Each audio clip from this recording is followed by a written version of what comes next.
ओम जगेन जगमयजन्त देवस्थानि धर्माणि प्रथमान्यासन्न देहनागं महिमानः सचन्द्र यत्र पूर्वे साध्यासन्ति देवः नानासुगन्धिपुष्पाणि यथा कालोद्भवानि च पुष्पाञ्जलिर्मया दत्त्वा गृह्णामि परमेश्वरः गृह्णामि जगदीश्वरः मन्त्रहीनं क्रियाहीनं भक्तहीनं जनार्दनं यत्पूजितं मया देवं परिपूर्णं तदस्तु मे मंत्रपुष्पाञ्जलि एवं समाप्रार्थनं नमस्करोमि प्रेम से बोलिए श्री वृंदावन बांके बिहारी लाल की जय उमापति महादेव की जय व्यास नारायण भगवान की जय।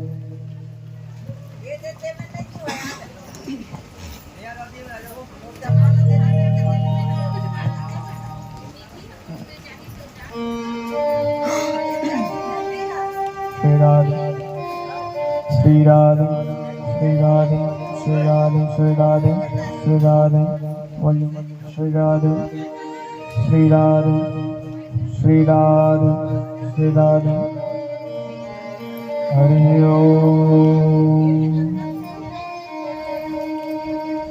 ओम स्वस्ति श्री गणेशाय नमः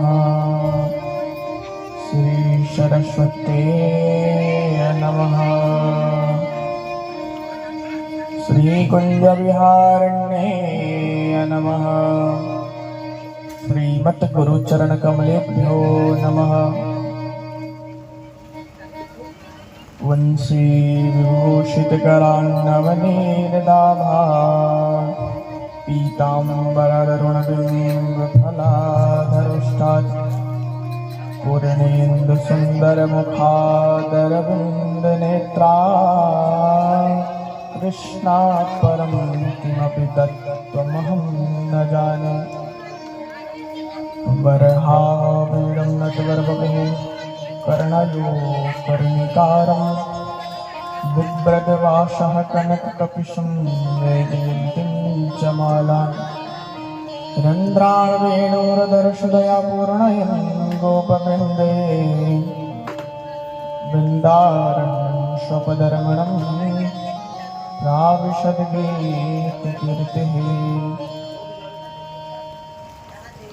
तुलितबलधामं हेमशैलादेहं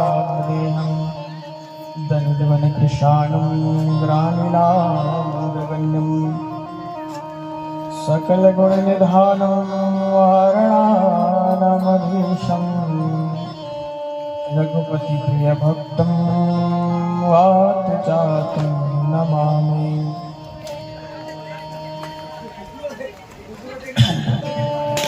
भक्तमुक्ति भगवंत गुरु चतुर्नाम वपुए इनके पद वंदन किए नाशहि दीन अनेक अज्ञानतिमिरान्धस्य ज्ञानञ्जनं शलाकया चक्षुरुन्मिलितं येन तस्मै श्रीगुरुवे नमः।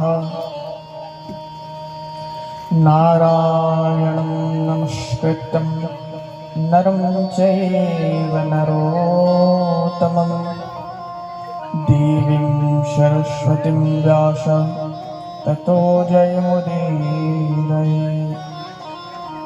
राधा मेरी माता है, पिता मेरे घनश्याम, इन दोनों के चरणन मेरा कोटि कोटि प्रणाम। वृंदावन सोवन नहीं, नंदगांव सोगा, वंशी वट सोवट नहीं, कृष्ण नाम सोना। राधा मेरी स्वामिनी, मैं राधे तुको दास, जन्म जन्म मोहि दीजिए श्री वृंदावन को वास। मनमोहन की मोहिनी, राधे तुको रास, नहीं मिलेंगे स्वर्ग में, केवल है ब्रज के पास। बोल वृंदावन बाके बिहारी लाल की जय हो। श्री राधा रमण सरकार की जय हो। राधा वल्लभ लाल की जय। श्री दुर्गे मैया की जय हो। श्री राघवेंद्र सरकार की जय। बोल जय जय श्री राधे श्याम। तो आइए सभी भक्तजन के साथ हम लोग आज छोटा सा भजन के पश्चात कीर्तन के पश्चात कथा में प्रवेश करेंगे। हे बांके बिहारी गिरिधारी हो प्यारे तुम्हारे चरणों में।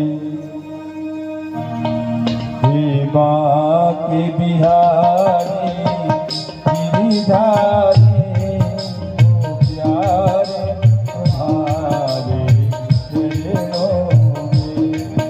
नटवरे मधुसूदन बनवारी हो प्यारे तुम्हारे चरणों में। नटवरे मधुसूदन बनवारी हो प्यारे तुम्हारे चरणों में।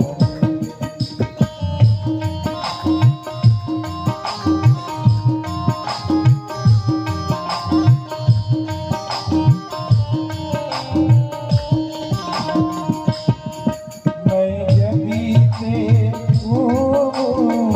छुपा मोहन। मैं जगी से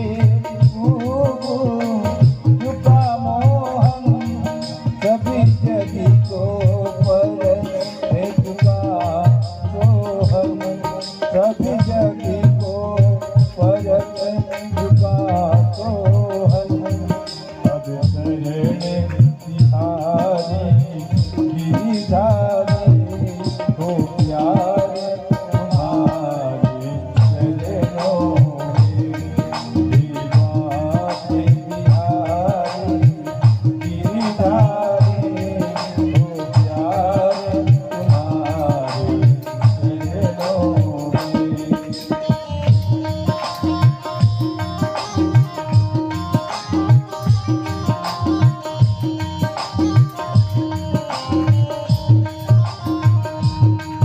भाई टूटीदार कुटुंबीजन। भाई टूटीदार कुटुंबीजन। मैं मेरे बिगड़े बंधन। ये मैं मेरे बिगड़े बंधन। अब स्वागत के है संगवारी हो प्यारे तुम्हारे चरणों में। हे बांके बिहारी गिरिधारी हो प्यारे तुम्हारे चरणों में।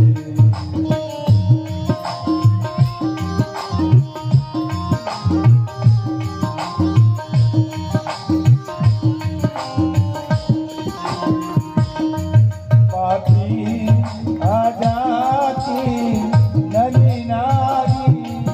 पापी आ जाती नरी नारी। इन चरणों से जिनकी यारी। इनकी हरि तुम हो भयहारी हो प्यारे तुम्हारे चरणों में। हे बांके बिहारी गिरिधारी हो प्यारे तुम्हारे चरणों में। नटवरे मधुसूदन बनवारी हो प्यारे तुम्हारे चरणों में। हो प्यारे तुम्हारे चरणों में। हो प्यारे तुम्हारे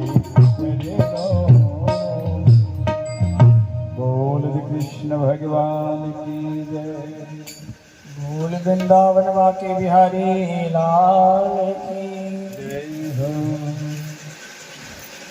अनंत कोटि ब्रह्मांड नायक सच्चिदानंद विग्रह भक्तवांछा कल्पतरु शरणागत वत्सल दीनबंधु कृपा सिंधु श्रीधाम वृंदावन के बाके बिहारी लाल के अकारण करुणा के फल स्वरूप आज हम लोग श्रीधाम वृंदावन के बाके बिहारी लाल के फल स्वरूप आज हम लोग श्रीमद् भागवत को माध्यम बना करके सभी लोग एकत्रित हुए हैं भिलाई हटकोट शीतलापारा में भक्तजनों के साथ अपना जीवन सफल कर रहे हैं। तो सभी माताएं बंधुओं को मेरा व्यास मंच से प्रणाम, ग्राम देवता को प्रणाम। अब कल के प्रसंग में हम लोगों ने सुना कपिल देवहूति संवाद सुना और रहुगण और जड़ भरत संवाद सुना और परीक्षित जी को सुखदेव जी नरक की यातनाओं के बारे में बता रहे थे, ये सुना। अब इसके बाद आइए अधिक भूमिका की चर्चा ना करते हुए हम लोग आगे की कथा में तृतीय चतुर्थ दिवस की कथा में प्रवेश करते हैं। बोल भक्त वत्सल भगवान की जय हो। तो अब परीक्षित जी का मन नरक की यातनाओं को सुन करके बहुत ही छिन्न हो गया कि प्रभु इसका कोई तो साधन होगा, इस नरक में जाने से बचने से कोई तो साधन होगा। तब सुखदेव जी महाराज ने कहा, सुखदेव जी महाराज कह रहे हैं कि परीक्षित जी इस नरक के बचने का आपको उपाय तो है, बहुत से साधन है, बहुत से साधन बताए। अब देखिए जैसे आपका कपड़ा गंदा हो जाता है तो आप उसे धोबी घाट में ले जाते हैं और धोबी घाट में वहां जा करके पटक पटक करके धोबी जो है पटक पटक करके धोते हैं अपने तरीके से, चाहे वो कपड़ा फट क्यों ना जाए। और थोड़ा बहुत गंदा हुआ तो आप ही उसे धो देते हैं। वैसे ही थोड़ा पाप हुआ कि उसे प्रायश्चित कर ले, भगवान का भजन कर ले, नाम गुणगान कर ले, तो वो जो पाप है वो मिट जाता है केवल नाम से। देखिए सुखदेव जी नाम की महिमा बता रहे हैं। एक कन्नौज नामक नगर में अजामिल नाम का ब्राह्मण रहता था। वह त्रिकाल संध्या करता था और बढ़िया अग्निहोत्र ब्राह्मण था, अपनी माता पिता की सेवा करता था। उसकी एक सुंदर सुशील पत्नी भी थी। वह एक दिन क्या है कि समीधा लेने के हवन के लिए लकड़ी लेने के लिए वन में गया तो एक शूद्र को वैश्या के साथ संसर्ग करते देख लिया। तब उसका मन वहीं पास बिगड़ गया और उस वैश्या को अपने घर में ला करके रख लिया। अब इसके बाद जब वो घर लाया तो अपने माता पिता को और अपनी पत्नी को धक्के मार करके घर से बाहर निकाल दिया। महाराज धक्के मार करके घर से बाहर निकाल दिया। अब इसके बाद वह पाप कर्म करने लगा, चोरी चकारी लूट डकैत इतना ही करने लगा। अब उस वैश्या के द्वारा 9 संतानें हुई। अजामिल जी के द्वारा उस वैश्या के गर्भ में 9 संतानें हुई और 10वां जो था गर्भ में था। अब ऐसे ही उस गांव में एक महात्मा आए। शाम का समय हो गया था, संध्या काल का समय था और उसी समय एक महात्मा आए और महात्मा गांव वालों से पूछते हैं कि हम भजन करने अयोध्या जा रहे थे, किंतु अभी तो रात हो गई है, संध्या काल होने को है। अगर कोई भक्त हो तो संतों में जिसकी मन लगा हो, संतों में जिसका मन लगा रहता है, उसको बताइए, उसके घर हम जा करके रुकेंगे। तब गांव वाले कोई ना कोई बदमाश रहते ही हैं, तो गांव वाले कहते हैं कि हाँ हाँ महाराज, है ना यहाँ पास में एक अजामिल नाम का ब्राह्मण रहता है, उसको संतों में बहुत श्रद्धा है। अब गांव वाले वो महात्मा को अजामिल के घर तो भेज दिए, किंतु वहां जाने के बाद अब महात्मा आवाज लगाए, महात्मा जो है आवाज लगाए कि अरे सुनते हो। तब उसके बाद में वो वैश्या जो थी बाहर निकल कर आई। वो जो अजामिल था वो घर में नहीं था, चोरी डकैती करने गया हुआ था, चोरी डकैती करने गया हुआ था। अब उसी समय ये महात्मा वहाँ आए और महात्मा आकर के कहते हैं कि हमने सुना है कि यहाँ एक अजामिल नाम का ब्राह्मण रहता है, उसका संतों में बड़ी श्रद्धा है, संतों में बड़ी श्रद्धा है, तो हम रहने के लिए आए हैं। तब उस वैश्या ने बताया कि देखिए महाराज, मैं तो एक वैश्या हूँ और मेरे जो स्वामी हैं, मेरे जो पति है वो चोरी डकैती करते हैं, आप रहना चाहे, अपने बारे में सब कुछ बताया।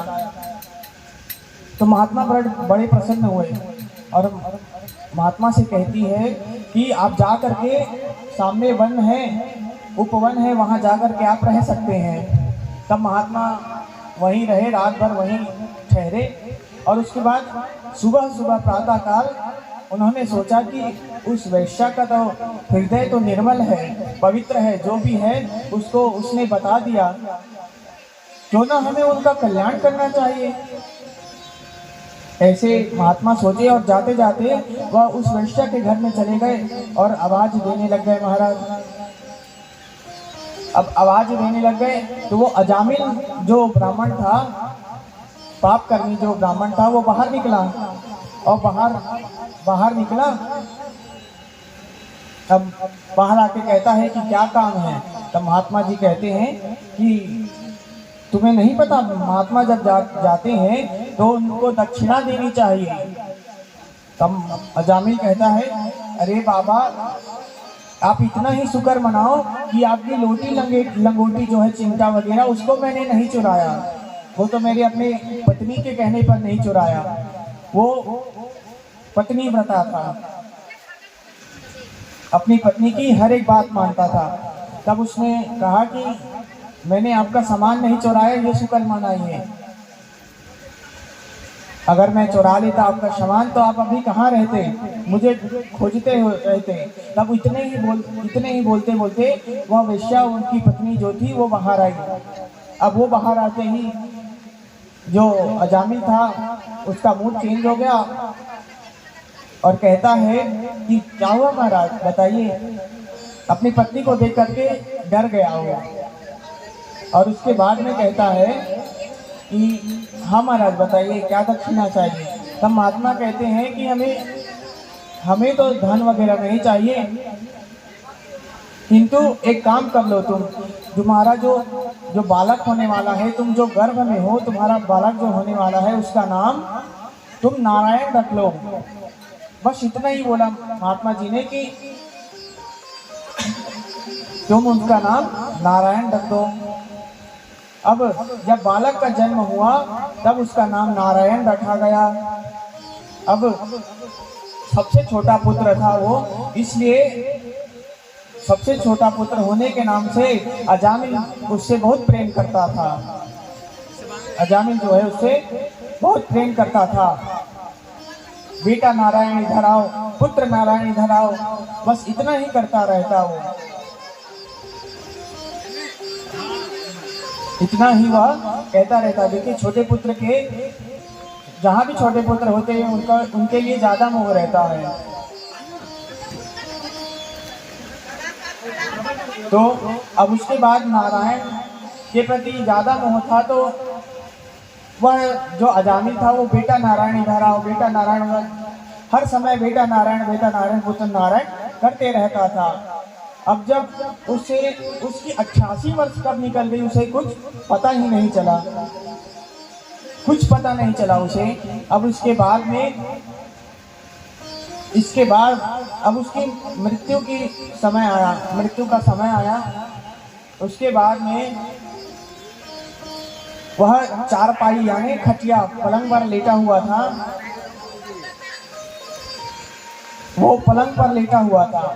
तब उसी समय यमराज के दूत उसे काले काले यमराज के दूत उसे लेने के लिए आए। काले काले यमराज के दूत लेने के लिए आए।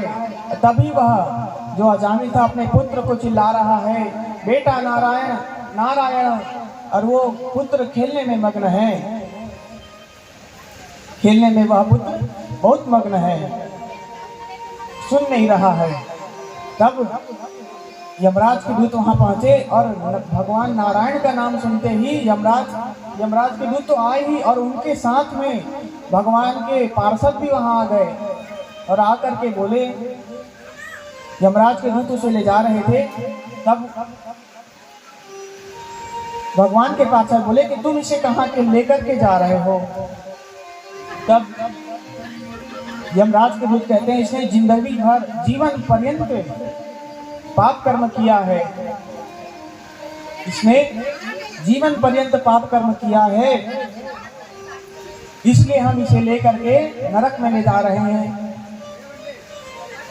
तो वो उन्हें ले जा करके नरक में ले जा रहे थे। तो उसी समय पार्षद भी आए और कहने लगे कि इसने तो हमारे भगवान का नाम लिया है, तुम कैसे इसे ले जा रहे हो। जिसकी अंतिम समय में भगवान का जिसके मुंह से नाम आ गया, उसको लेने के लिए स्वयं भगवान के पार्षद आते हैं। तो अजामिल को लेने के लिए स्वयं भगवान के पार्षद आ गए। तब भगवान के पार्षद बोले कि इसने हमारे भगवान का नाम लिया है, इसलिए इसको हम लोग ले जाएंगे। तब यमराज के दूत को मार करके बाजू कर दिए। अब जो भगवान के पार्षद थे वो बताने लगे कि धर्म क्या है, धर्म क्या है। जब यमराज के दूत को पूछते हैं कि धर्म क्या है, तब वो बताते हैं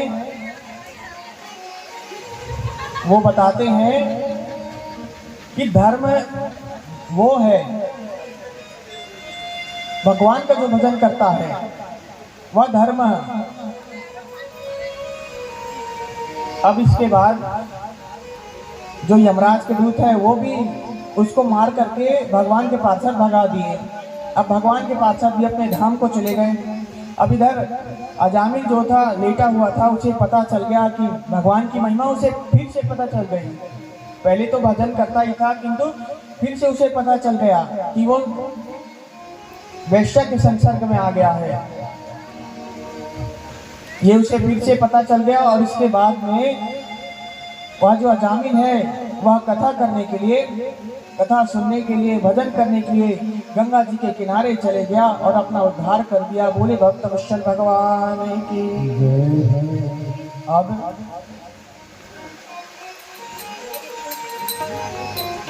इसके बाद में देखिए, सबसे बड़ी धर्म की ये है कि वेद प्राणी तो धर्मो वेद धर्मादिक भी पर्ययः वेदो नारायण साक्षात् स्वयंभू शुभ्रसो। अब इधर यमराज के दूत जो थे उसे तो मार पीट करके भगा दिए। तब उसके दूत यमराज के पास गए और कहने लगे कि ये नारायण की महिमा क्या है। नरक लोक में जा करके कहने लगे कि ये नारायण की महिमा क्या है। तब यमराज उन्हें कहते हैं कि तुम धीरे बोलो, अगर इसको इन भगवान का नाम को यहाँ किसी ने सुन लिया तो अनर्थ हो जाएगा, किसी ने सुन लिया तो अनर्थ हो जाएगा। अगर किसी के कान पड़ गया भगवान का नाम तो वो उसकी मुक्ति हो जाएगी, वो उद्धार हो जाएगा। इसलिए भगवान का नाम यहाँ नहीं लेना चाहिए। तब यमराज के दूत पूछ रहे हैं कि हमें पृथ्वी पर जा करके किसे लाना चाहिए और किसे नहीं लाना चाहिए। तब यमराज जी बता रहे हैं अपने दूतों को बता रहे हैं कि जो भगवान का नाम लेता है, जिसकी जिह्वा पर हमेशा भगवान का नाम रहता है, जिसके हृदय पर भगवान का नाम रहता है, उसे तुम पकड़ करके कभी मत लाना, उनके स्वप्न में भी तुम मत जाना। और जिनकी जीवा भगवान का नाम नहीं लेती, कथा नहीं सुनती, उसे तुम मुझसे बिना पूछे उनको पकड़ करके ले आना।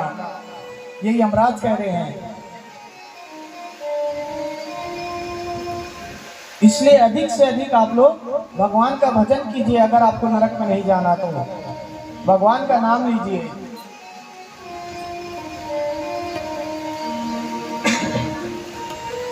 अब भगवान जो है बता रहे हैं, जिह्वा न व्यक्ति भगवत गुण निधानम चरेता समस्ति तच्चारण बिंद। अब जो चौथे स्कंद में हमने प्राचेतस दक्ष के बारे में जाना था, उसके वंश में आगे प्राचेतस दक्ष ने विवाह पंचजन की पुत्री आसिकनी से किया और इनके द्वारा शबलाश्व नामक 1000 पुत्र उत्पन्न हुए इनके गर्भ से। अब ये अपने पिताजी से आज्ञा लेकर के, अपने पिताजी से ये आज्ञा लेकर के भजन करने के लिए चल पड़े। अब बीच में इनको नारद जी मिल गए। इन छोटे छोटे बच्चों को नारद जी दिख गए।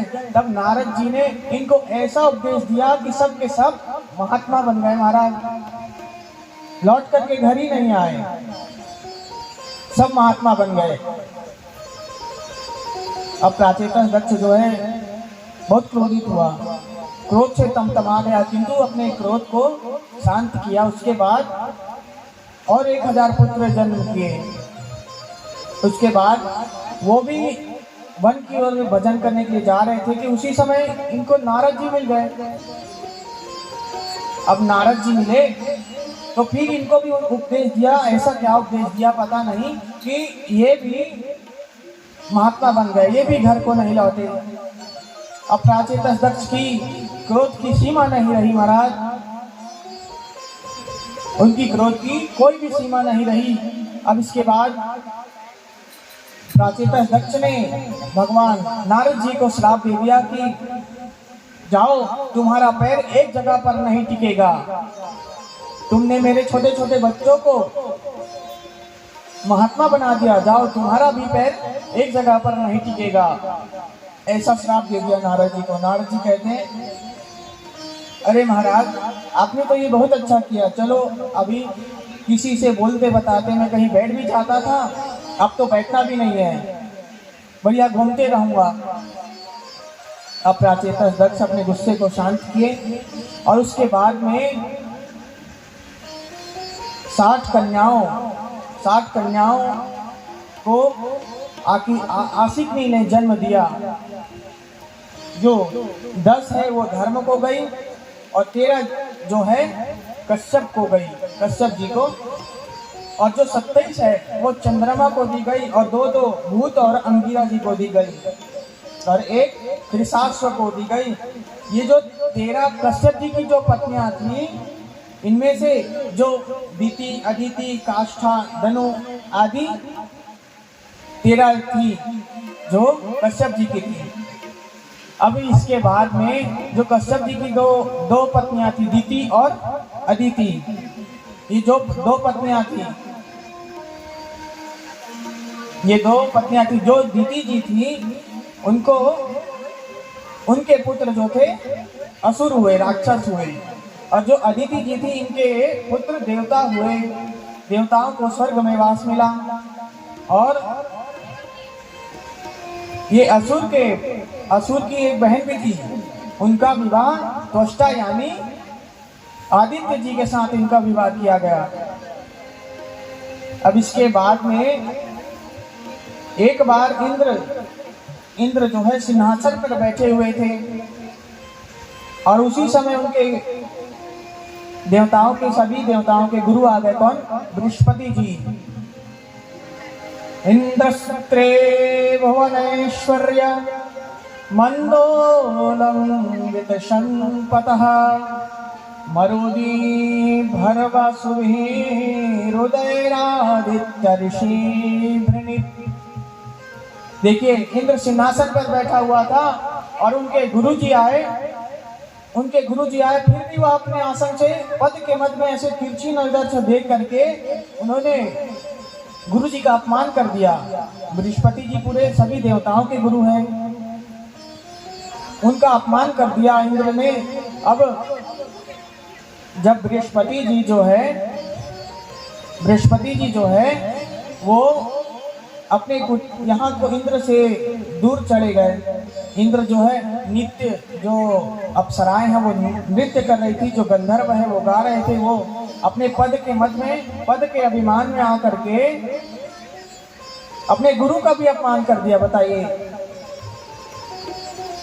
ये जो मद है, ये बहुत अभिमान जो है वो बहुत खराब चीज है। देखिए, ये अपमान गुरु जो है उनका भी अपमान करा दिया, ये मद का पद। अब गुरु जी जो है अपने जो कुटिया है उसको भी छोड़ करके चले गए, वन में जाकर के बैठ गए। अब इंद्र जो है सभी होने के बाद में कार्यक्रम हो रहा था उनके यहाँ, वो होने के बाद में उनको बहुत ग्लानि हुई, उनको बहुत खराब लगा कि हमने तो अपने गुरु जी का भी अपमान कर दिया। तब बृहस्पति जी वहां उनको छोड़ करके चले गए। अब असुर जो है घात लगाए बैठे रहते हैं कि कब इनके ऊपर हम लोग आक्रमण करें, हमला करें, ये घात लगाए बैठे रहते हैं ये असुर जो है। अब जैसे ही उनको पता चला कि बृहस्पति जी उनके साथ नहीं है, तब उन्होंने आक्रमण कर दिया। असुर अवसर पा करके स्वर्ग में आक्रमण कर दिए महाराज। अब देवता जो है बेचारे कुटे पिटे मार खा करके ब्रह्मा जी के शरण में गए। और ब्रह्मा जी के शरण में जाते ही यह रोने धोने लगे कि महाराज, असुरों ने हमारा पद ही छीन लिया है, हमारा पद ही छीन लिया। ये असुर बता रहे हैं, ये इंद्र जी वगैरह सभी देवता आए हैं ब्रह्मा जी के शरण में और बता रहे हैं कि हमारा आसन ही छीन लिया, हमारा स्वर्ग लोक ही छीन लिया महाराज। तब ब्रह्मा जी कहते हैं कि बढ़िया हुआ है, बहुत अच्छा हुआ है तुम्हारे साथ, क्योंकि तुम पद के मद में आकर के अपने गुरु जी का अपमान किए तुमने, बहुत बढ़िया हुआ तुम्हारे साथ। तब देवता कहते हैं ऐसा मत बोलिए महाराज, हमारे स्वर्ग लोक को पाने में कुछ मदद कीजिए,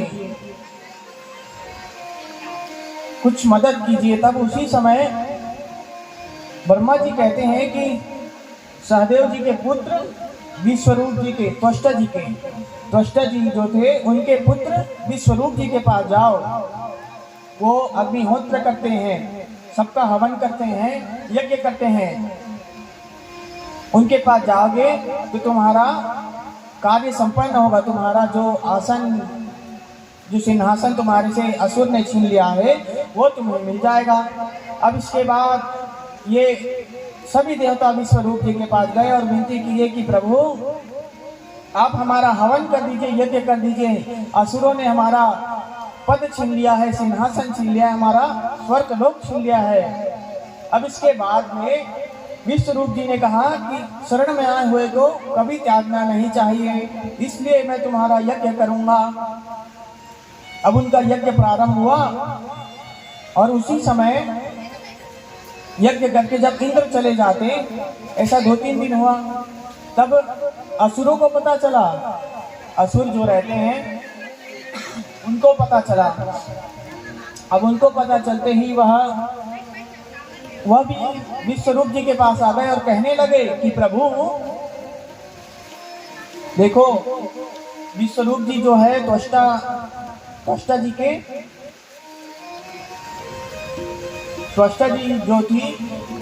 की जो पत्नी थी, उनके असुर जो है वो भाई है, तो विश्वरूप जी के ये मामा लगे। अब असुर आकर के विश्वरूप जी से कहते हैं कि देखो भांजे, मामा जो है माँ से बढ़ करके रहता है, इसलिए तुम इंद्र के जाने के बाद, देवताओं के जाने के बाद तुम हमारा भी हवन करोगे। अब ऐसा तो असुरों ने कह दिया और कह करके चले गए। अब जब इंद्र को पता चला कि मैं हमारे जाने के बाद असुर भी यहाँ पर हवन करने के लिए आते हैं, तो उसी समय इंद्र खड़ग उठा करके, फरसा उठा करके विश्वरूप जी को मारने के लिए दौड़े। और उनके विश्वरूप जी का 3 सर था, एक सिर से सोमरस पीते थे और एक सर से सूरा पीते थे और एक सर से अन्न खाते थे। ऐसे 3 सर था और उन तीनों सिरों को इंद्र ने काट दिया। तीनों सिरों को इंद्र ने काट दिया, तीनों। अब उनका सिर काटा गया तो वह आकर के पृथ्वी पर गिरा और जिस सर से वह सोमरस पीते थे उससे सूरा हुआ और जिससे वह सोमरस पीते थे वह पपीहा बना और जिससे वह अन्न खाते थे वह तीतर बना। ऐसे 3 पक्षी बने। तब विश्वरूप जी को मारने के नाम से इंद्र को ब्रह्म हत्या लग गया। अब वह ब्रह्म हत्या को 4 लोगों ने स्वीकार किया। किसने?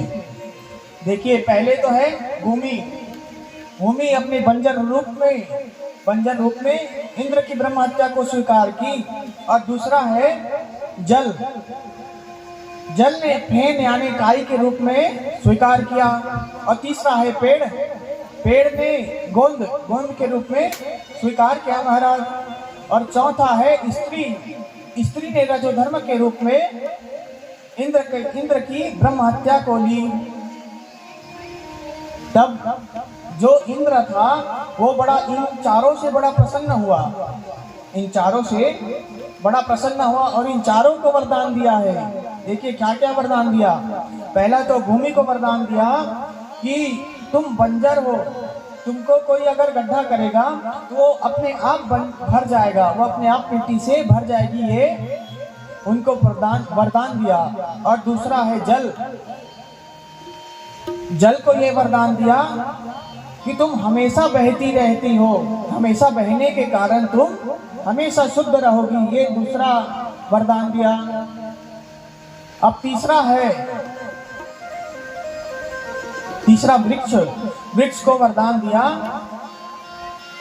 कि तुमको कोई काटेगा तो तुम्हारे काटने के बाद भी तुम अपने से उग जाओगी। ये वरदान दिया। अब इसके बाद में चौथा स्त्री को वरदान दिया कि यही रजोधर्म तुम्हारा संतान प्रदान करने में प्राप्त होगा। ये 4 वरदान दिए। अब इसके बाद त्वष्टा जी को बहुत दुख हुआ। क्या दुख हुआ? देखिए, त्वष्टा जी के पुत्र जब उनकी मृत्यु हो गई तब उन्होंने एक यज्ञ किया और यज्ञ के द्वारा उन्होंने यह कामना रखी कि इंद्र को मारने वाला शत्रु उत्पन्न हो। तो उस यज्ञ के द्वारा एक विशाल पुरुष प्रकट हुआ महाराज और वह 10 दिशाओं में वृत्त करने लगा, इसलिए उसका नाम वृत्तासुर रखा गया। अब इसके बाद में वृत्तासुर जो है देवताओं को इंद्र को मारने लगा, फिर से आसन से भगाने लगा। अब इसके बाद में इंद्र को भगा दिया, सभी देवताओं को मार करके स्वर्ग लोगों से भगा दिया। अब जितने भी देवता थे फिर से जो है ब्रह्मा जी के शरण में गए। अब ब्रह्मा जी कहते हैं कि इसमें भी मैं तो कुछ करने वाला नहीं, तुम बार बार कूट पीट कर आते हो मेरे पास और मैं हमेशा समस्या बताता हूँ, उसके पास इस समस्या का हल तो मेरे पास भी नहीं है। ये ब्रह्मा जी बोल रहे हैं। तब ब्रह्मा जी और सभी जो है जा करके विष्णु भगवान को गए, वैकुंठ लोग भगवान विष्णु के पास गए और भगवान विष्णु से कह रहे हैं कि प्रभु देखिए हमारी पद छिना गई है, हमारा पद वृत्तासुर ने छीन लिया है, हमारा पद है जो वृत्तासुर ने छीन लिया है, हमारा पद कैसे मिले, इसका कुछ उपाय बताइए, कुछ निदान बताइए। तब इसके बाद विष्णु जी कह रहे हैं कि देखो देवताओं,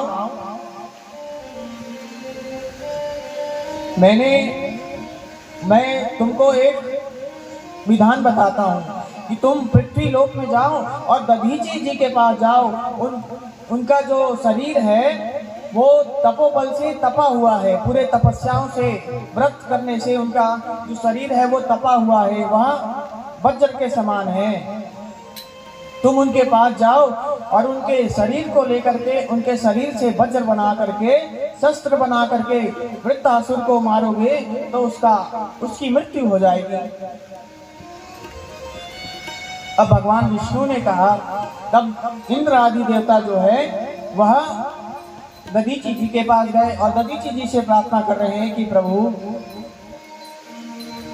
आपका शरीर हमें चाहिए वज्र बनाने के लिए, शस्त्र बनाने के लिए आपका शरीर हमें चाहिए।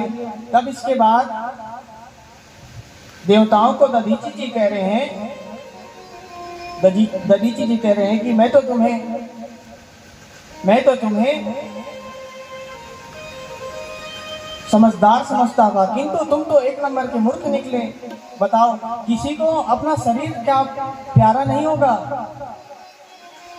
अपना शरीर किसको प्यारा नहीं होगा बताइए। तब देवता कहते हैं कि प्रभु दुख में तो दूसरे का दुख जो है वो दिखाई नहीं देता अपने दुख के सामने। आप ऐसी बात बोलेंगे तो हमारा क्या होगा? देखिए, संत ब्राह्मण और गाय ये हमेशा धर्म के लिए ही जन्म लेते हैं, धर्म करने के लिए ही जन्म लेते हैं महाराज। और आप तो वैसे भी संत हैं, आप हमारे ऊपर कृपा नहीं करेंगे तो कौन हमारे ऊपर कृपा करेगा बताइए। तब दधीची जी ने कहा, चलो ठीक है, मैं आपकी बात को मानता हूँ और तुम मेरा शरीर ले जाओ। तब योग अग्नि के द्वारा दधीची जी ने वहीं पर अपना देह त्याग दिया और उसके बाद में कामधेनु गाय ने उसे चाट करके,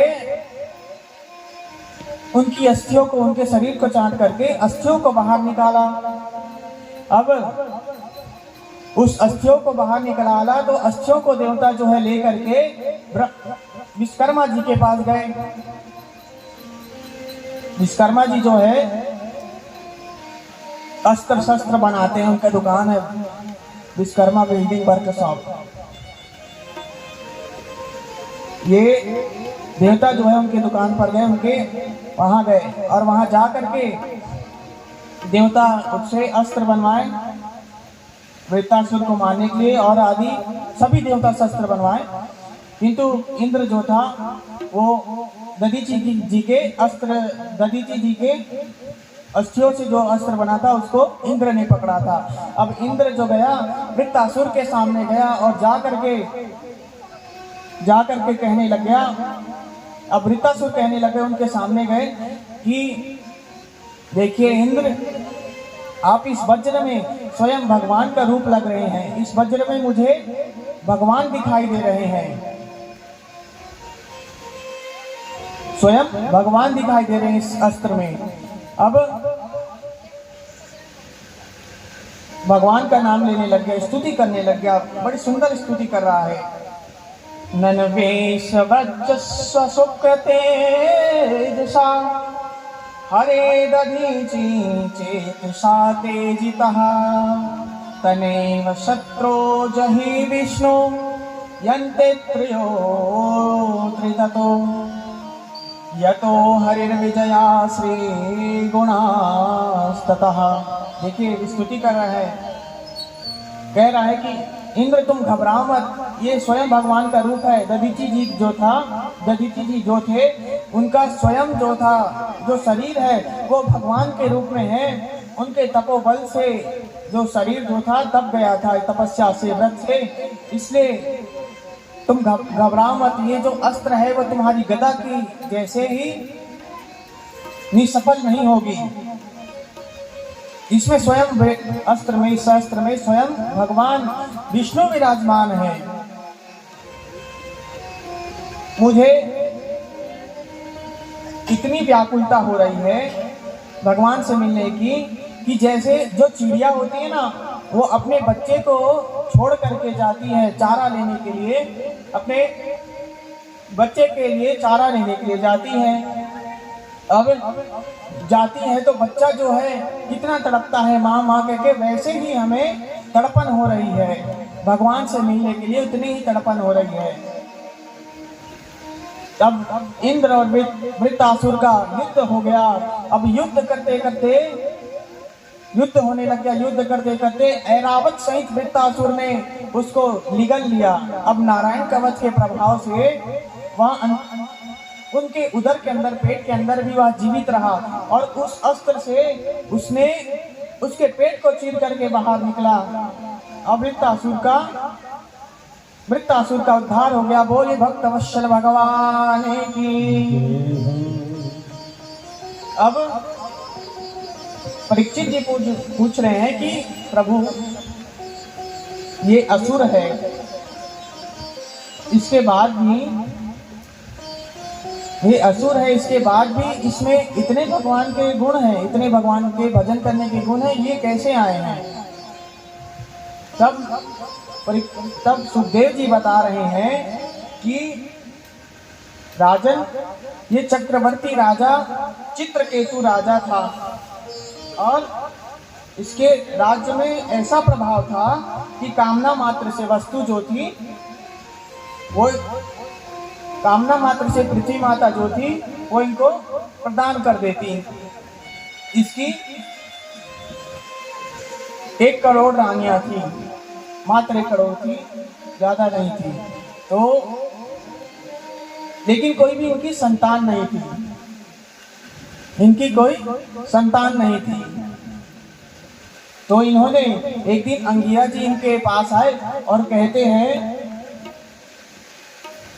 अंगिरा जी से ये उनका पूजन किए, प्रणाम किए। उसके बाद में कहते हैं कि प्रभु मेरी कोई संतान नहीं है, अगर कोई संतान हो जाती तो अच्छा होता।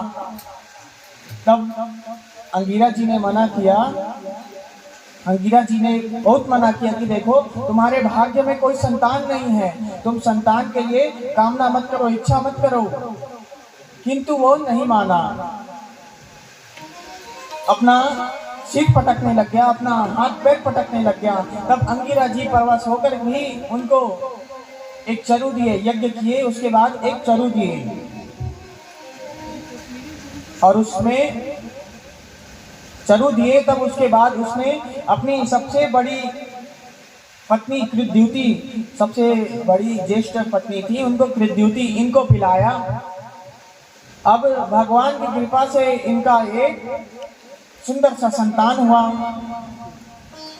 अब वो संतान हुआ, तब ये बहुत प्रसन्न हुए, जो राजा थे बहुत प्रसन्न हुए, बहुत अधिक प्रसन्न हुए।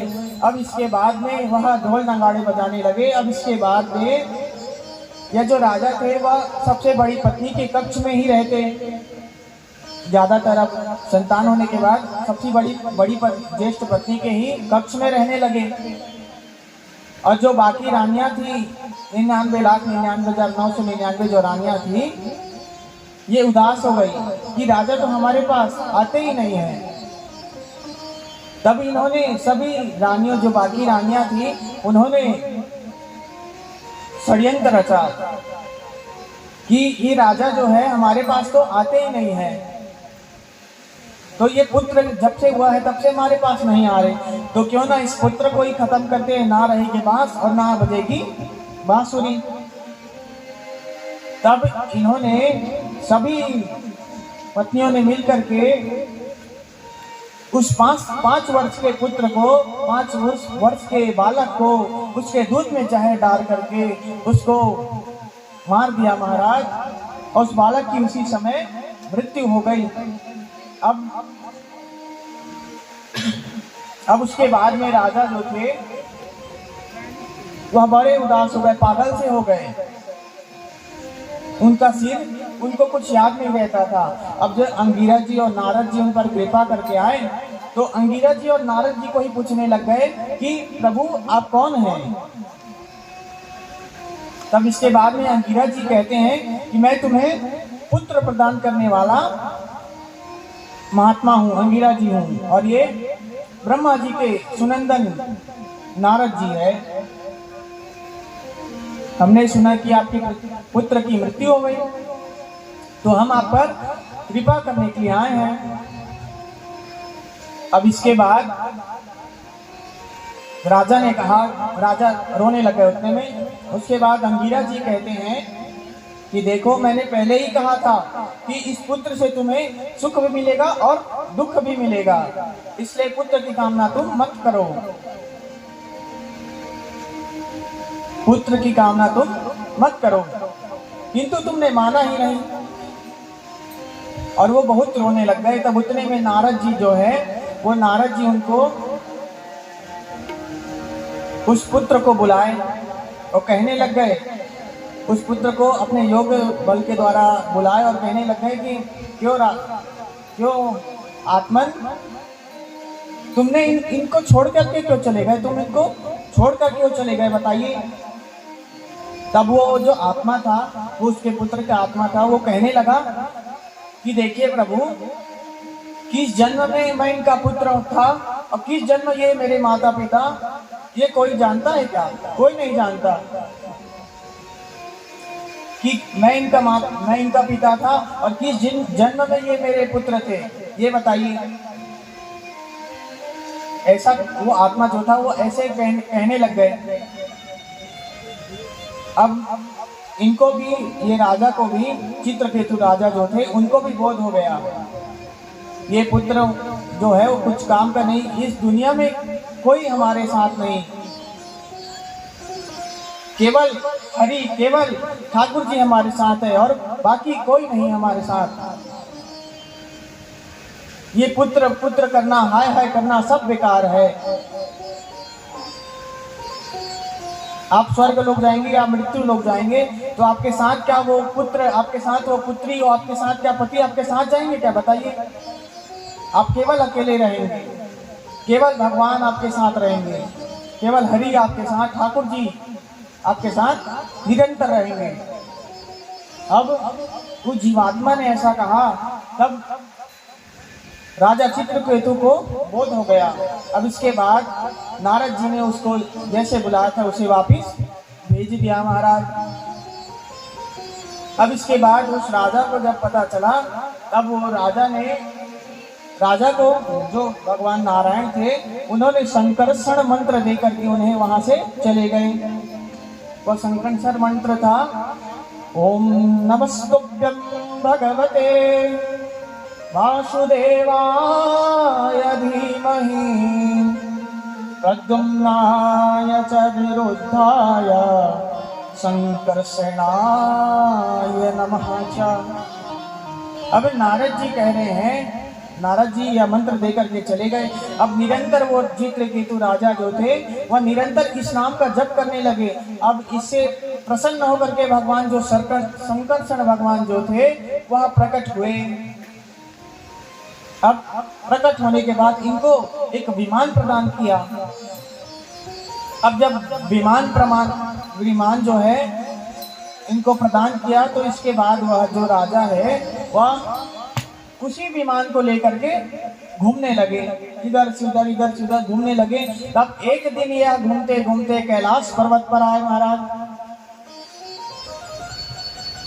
अब कैलाश पर्वत पर आते ही इन्होंने देखा कि माता पार्वती और भोले बाबा दोनों मैथुनी मुद्रा में बैठे हुए हैं, दोनों गले में हाथ डाल करके बैठे हुए हैं। अब उसी समय ये चित्रकेतु राजा जो था वह गया और जा करके कहने लगा कि देखो यह जो है मैथुनी मुद्रा में बैठे हुए हैं और सभी ऋषियों को उपदेश दे रहे हैं, ज्ञान दे रहे हैं, और अपना कौन कैसा मुद्रा में बैठे हैं, ऐसे जो भी असत्य भाषण कहने लग गया। अब भोले बाबा जो है हमारे वो तो भोले ही हैं, वो चुपचाप सुनते रहे हंसते हंसते, किंतु माता को सहन नहीं हुआ महाराज। माता पार्वती ने उसे श्राप दे दिया, कहती है कि ए दुष्ट, तू हमें सिखाने के लिए बैठा है, इतने ऋषि तेरे से बड़े बड़े इतने ऋषि यहाँ बैठे हैं, वो तो कुछ नहीं बोल रहे, किंतु तू तेरा मुंह ज्यादा चल रहा है, जा तू अगले जन्म में अचुर हो जा। माता के इतने बोलते ही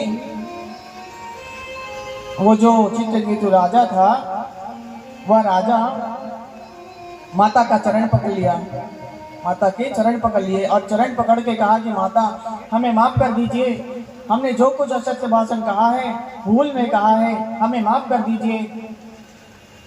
तब उसके बाद में भगवान भोले बाबा कहते हैं, देखा माते, भगवान के जो भक्त होते हैं वो किसी से नहीं डरते। वो ना नरक जाने से डरते हैं और ना ही स्वर्ग जाने से घबराते हैं। वो भगवान के भक्त है, जहाँ चाहे वहाँ जा सकते हैं। उनको किसी चीज का भय नहीं होता, डर नहीं होता। अब माता जी ने श्राप दिया, तब उसने पैर पकड़ा और बोला कि माता जी माफ कर दीजिए, हमसे भूल हो गई। तब माता जी का मन शांत हुआ और कहती है कि अच्छा ठीक है, तो अंतिम समय में तुम्हारा भगवान उद्धार करेंगे। ये ही वृत्तासुर बना, यही अगले जन्म में वृत्तासुर बना। अब इसके बाद में एक दिन सुखदेव जी बता रहे हैं कि एक ये चित्रकेतु राजा जो है माता पार्वती के श्राप से ये ही वृत्तासुर बना। अब एक बार माता जो दीति है, जो कश्यप जी की पत्नी है, असुरों की जो माता है, वो कहती है कि प्रभु मेरे 2 पुत्रों को इंद्र ने मार दिया, भगवान ने मार दिया। अब कोई ऐसा पुत्र बताइए कि वो पुत्र जन्म लेने के बाद इंद्र को मार दे। ऐसा कोई व्रत बताइए, तपस्या बताइए कि इंद्र को वह पुत्र जन्म लेते ही मार दे।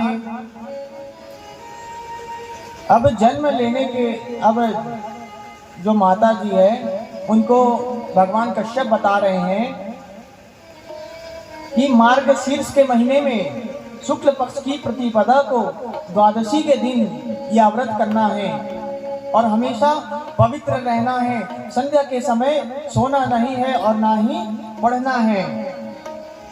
और खाना खा करके, जैसे आप भोजन करेंगे, दोपहर का भोजन करेंगे, तो उसके बाद आप अच्छे से मुंह धो करके, अच्छे से कुल्ला करके आप आराम कीजिए। तब इंद्र को जब पता चला कि माता जो है मेरे मारने के लिए पुत्र को जन्म दे रही है, तब वह बटुक छोटे से ब्राह्मण का रूप धारण करके माता जी के पास आए और कहने लगे कि माता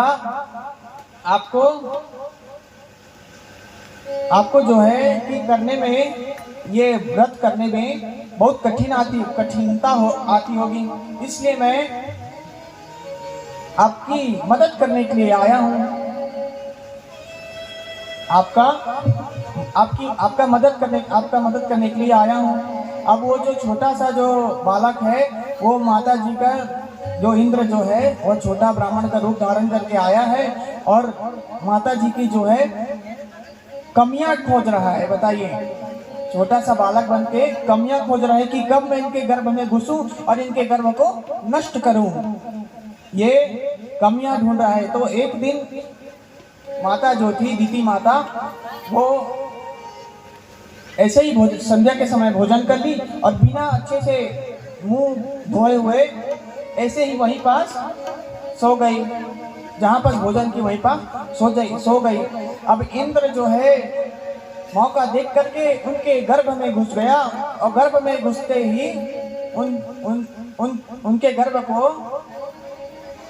को वह घुसते ही 7 टुकड़े कर दिए और उन 7 टुकड़े के 2 टुकड़े और कर दिए, यानी 49 टुकड़े कर दिए महाराज। अब उनका गर्भ नष्ट हो गया। तब उनके जो गर्भ में जो बालक है वो कहता है कि आप मुझे क्यों मार रहे हैं, आप मुझे क्यों मार रहे हैं, मेरे में क्या गलती है? मैं आपका मित्र नहीं, आपका शत्रु नहीं, मैं आपका तो मित्र हूँ। ये उनका गर्भ बता रहा है, बालक बता रहा है, गर्भ में जो बालक है वो बता रहा है। तब इंद्र कहता है कि तुम मेरे शत्रु नहीं मित्र हो तो अच्छा है, तुम्हें छोड़ देते हैं। तो ये ही 49 जो टुकड़े किए, ये ही 49 मारुत गण हुए महाराज, ये 49 मारुत गण हुए। अब माता दीति को जब पता चला कि इन्होंने तो मेरे पुत्र को मार दिया, इंद्र ने मेरे गर्भ में घुसकर मेरे पुत्रों को मार दिया। तब माता दीति जो है बहुत क्रोधित हुई। तब इंद्र आकर के माफी मांगा, क्षमा मांगा। अब यही पास अष्टम स्कंद का विश्राम होता है। तो आइए एक भजन के बाद हम लोग आगे सप्तम स्कंद में प्रवेश करते हैं। बोले भक्त वत्सल भगवान की।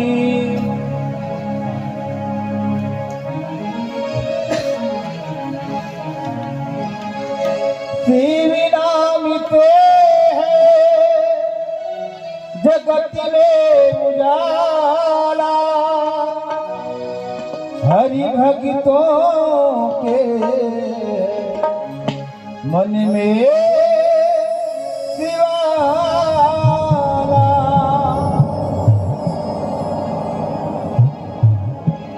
हे शंभु बाबा मेरे भोलेनाथ, तीनों लोक में तू ही तू।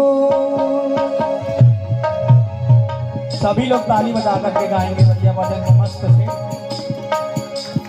हे शंभु बाबा मेरे भोलेनाथ, तीनों लोक में तू ही तू। श्रद्धा मन मेरा मन बेनीपति, श्रद्धा मन मेरा मन बेनीपति। जीवन भी अर्पण कर दूं। हे शंभु बाबा मेरे भोलेनाथ, तीनों लोक में तू ही तू।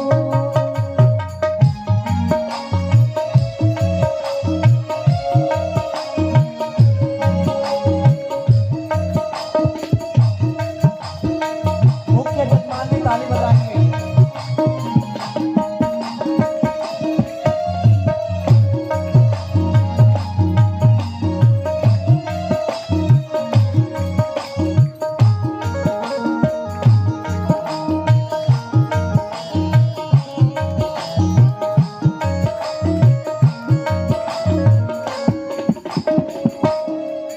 अंतर्यामी है तू, जगतस्वामी है तू, मेरे जीवन की अभी की कहानी है तू। ओ भोलेनाथ भोलेनाथ भोलेनाथ भोलेनाथ, अंतर्यामी है तू, जगतस्वामी है तू, मेरे जीवन की अभी की कहानी है तू।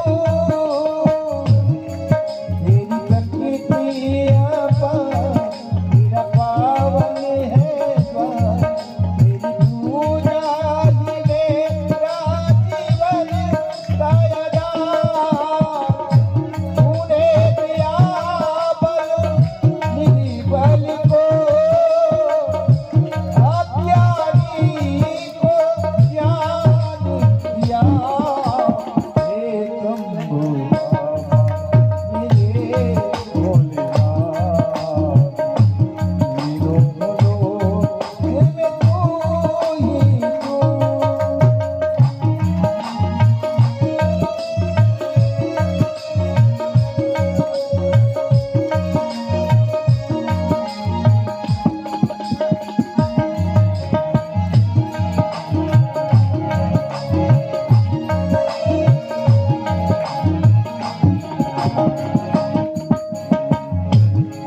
मन में है कामना बुद्धि और जानना, जिंदगी भर करूं तेरी आराधना।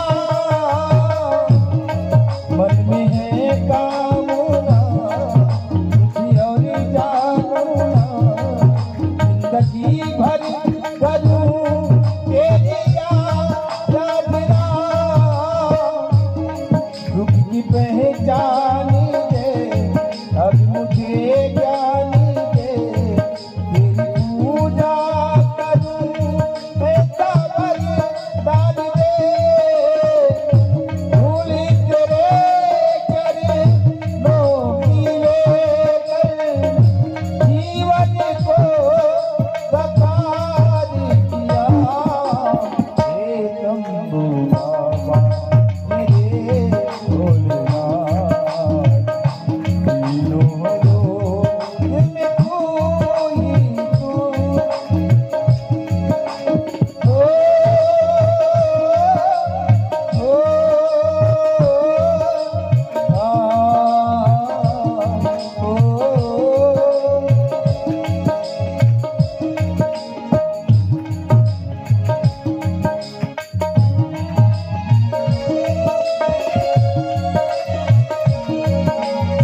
काशी विश्वनाथ भगवान की, वृंदावन बाके प्यारी लाल की। बोलिए राधे राधे राधे राधे। अब इसके बाद सुखदेव जी महाराज आगे की कथा बता रहे हैं कि परीक्षित जी सुनिए, जो पितामह थे युधिष्ठिर, पितामह युधिष्ठिर जो थे, उन्होंने युधिष्ठिर जी ने नारद जी से पूछा कि प्रभु एक यज्ञ कर रहे थे। तब उसी समय नारद जी से पूछा कि हमारे यज्ञ में इतना उत्तराधिकारी कौन है, मतलब सबसे उत्तराधिकारी कौन है, सबसे ज्यादा विद्वान। युधिष्ठिर जी पूछते हैं कि पितामह यज्ञ करवा रहे थे, तो युधिष्ठिर जी नारद जी से पूछते हैं कि पूजन कराने के योग्य कौन है, यज्ञ में सबसे पहले पूजन किसका होना चाहिए। तब नारद जी कहते हैं, नारद जी भी चुप हो गए। तब इसके बाद जरासंध के पुत्र जो सहदेव थे, ये बोल रहे हैं कि अरे स्वयं पितामह के यज्ञ में ये सवाल उठ रहा है कि प्रथम पूजा किसकी करनी चाहिए। स्वयं पितामह के यज्ञ में यह सवाल उठ रहा है, अरे प्रथम पूजा तो हमारे लाडले श्री कृष्ण की होनी चाहिए, ऐसा सहदेव जी बता रहे हैं। अब सभी ने कृष्ण जी का पूजन किया, पूजन करके प्रणाम किया। अब इसके बाद जब आखिरी अंतिम समय आया, सब जाने लगे, तब उठने लगे, तब उसी समय जरासंध जो था, जरासंध नहीं, शिशुपाल, जो शिशुपाल था, शिशुपाल ने कहा कि अरे स्वयं भीष्म पितामह के यज्ञ में ऐसा अधर्म वाला काम हो रहा है, सभी धर्मी व्यक्ति होकर के अधर्मी काम कर रहे हैं, अधर्म काम कर रहे हैं। ना जिसके कुल का पता हो, ना जिसके खानदान का पता, ना ढंग से किसी उसके नाम का पता, ना उसके ढंग से अंश का पता, उसकी प्रथम पूजा हो रही है, वो भी भीष्म पितामह के यज्ञ में। ऐसा पानी पी पी कर भगवान कृष्ण को गाली देने लग गया, भगवान कृष्ण को गाली देने लग गया, किंतु भगवान सुनते रहे। देखिए एक बार क्या हुआ था कि इसकी माता, शिशुपाल की जो माता है सुरसभा, ये कृष्ण जी की बुआ है। अब इनकी बुआ है, तो इनका जब पुत्र हुआ, शिशुपाल जन्म लिया, तब इनको श्राप मिला था कि ये जब जन्म लिया ना, तो इसकी 4 भुजाएं थी और 3 नेत्र थे। इसको श्राप मिला था कि जिसके हाथ में जा करके इसके 1 आंख और 2 भुजाएं, जिसके गोद में जा करके 2 भुजाएं और 1 आंख गायब हो जाए, उसी के हाथों इसकी मृत्यु होगी, उसी के हाथों इसका वध होगा। अब ऐसा श्राप मिला था, तब इनको सभी के गोद में दिया गया और उसी समय श्री कृष्ण जी आ गए, ठाकुर जी वहां पहुंचे और आकर के उनके गोद में भी दिया गया। तो उनके गोद में देते ही इनकी 2 भुजाएं और 1 नेत्र जो था गायब हो गया महाराज। अब इसके बाद में जब गायब हुआ तो उनकी बुआ सुरसभा ने कहा कि देखो बेटा, तो तुम अपने भाई का ही वध कर दोगे। तब कृष्ण जी ने कहा, ठाकुर जी ने कहा कि देखो माता, देखो बुआ जी, मैं इनकी 100 गाली सुनूंगा, इनकी 100 अपराध सहन करूंगा, जो मृत्यु दंड के बराबर है उसे इसकी 100 अपराध क्षमा करूंगा। अब इसके बाद में जब ये पानी पी कर गाली देने लग गया, तब 100 गाली हुई और जैसे ही 101 गाली हुई, वैसे ही भगवान ने सुदर्शन चक्र से इसका धड़ से सिर अलग कर दिया। बोली भक्तवत्सल भगवान की। अब इसके बाद उसके शरीर से एक ज्योति उत्पन्न हुई, ज्योति एक प्रकाश उत्पन्न हुई और जा करके यह भगवान के चरणों में जा गिरी। यह जाकर के उनके चरणों में जा गिरी। तब युधिष्ठिर ने नारद जी से कहा, देखिए नारद जी, हम इसको बचपन से देख रहे हैं, इसने अधर्म का कार्य ही किया है। जब से देख रहे हैं भगवान को गाली ही दे रहा है। इसके बाद भी इसके अंदर से जो ज्योति निकली वो भगवान कृष्ण के चरणों में जाकर के अर्पित हो गई, जबकि इसने जीवन पर्यंत इसने पाप कर्म किए हैं और भगवान को गाली दिए हैं उसके बाद भी। और ये कौन है? तब इसके बाद नारद जी बता रहे हैं कि देखो, ये सनकादिक के श्राप से बना हुआ असुर है। सनकादिक एक बार जो थे, अभी दूसरे दिन की कथा में श्रवण किया है ये, कि सनकादिक जब वैकुंठ लोग जाने लगे, सनकादिक तब इस भगवान के पार्षद ने जाने नहीं दिया, तब सनकादिकों ने इनको श्राप दिया। ये देखिए, पहले जन्म में हिरण्याक्ष और हिरण्यकशिपु बने, और दूसरे जन्म में रावण और कुंभकर्ण बने दूसरे जन्म में, और तीसरे जन्म में यही शिशुपाल और दंतवक्त्र बने, जिनमें से दंतवक्त्र अभी बाकी है। अब शिशुपाल का तो उद्धार हो गया। अब इसके बाद में सुखदेव जी जो है हिरण्यकशिपु के बारे में बता रहे हैं। हिरण्यकशिपु जो था, उन्होंने प्रहलाद का वध करना चाहा। हिरण्यकशिपु की माता जो थी, हिरण्याक्ष के मरने के बाद हिरण्यकशिपु ने अपनी माता को सांत्वना दी। उनकी माँ बहुत रो रही थी, बहुत उदास थी। तब अपनी माता को इसने सांत्वना दी कि माता देखिए, ऐसे सूरवीर जो है, ऐसे सूरवीर, इनकी मृत्यु नहीं हुआ करती। और देखिए माता, इस संसार में जो आया है उसको तो जाना तो पड़ेगा ही। ये तो सभी पुराणों, सभी ग्रंथों में लिखा है कि संसार में जो भी आएगा उसको एक ना एक दिन जाना ही पड़ेगा। आया है सो जाएगा, राजा रंक फकीर, सभी को एक ना एक दिन जाना पड़ता है महाराज। वो आप हो चाहे मैं हूं, सभी को जाना पड़ता है इस संसार में जो आता है। अब इसके बाद देखिए, आपके जैसे अंगूठी ही गिर गई है, जो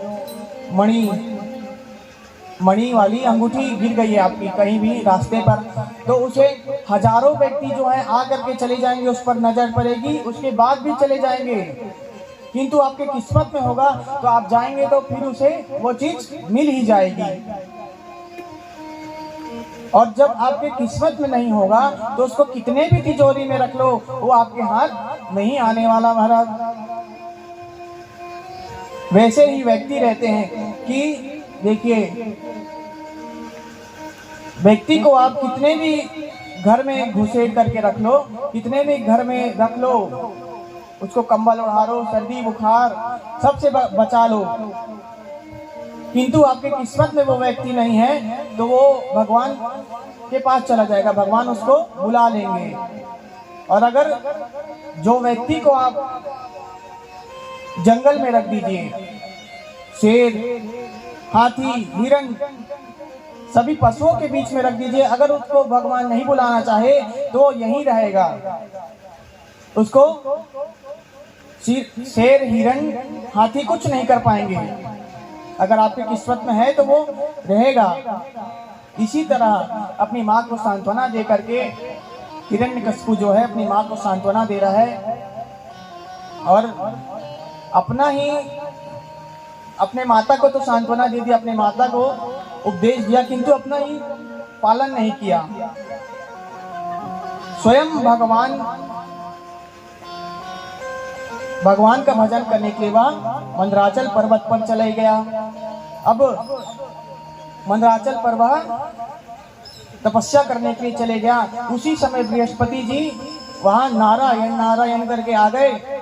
तब वो जो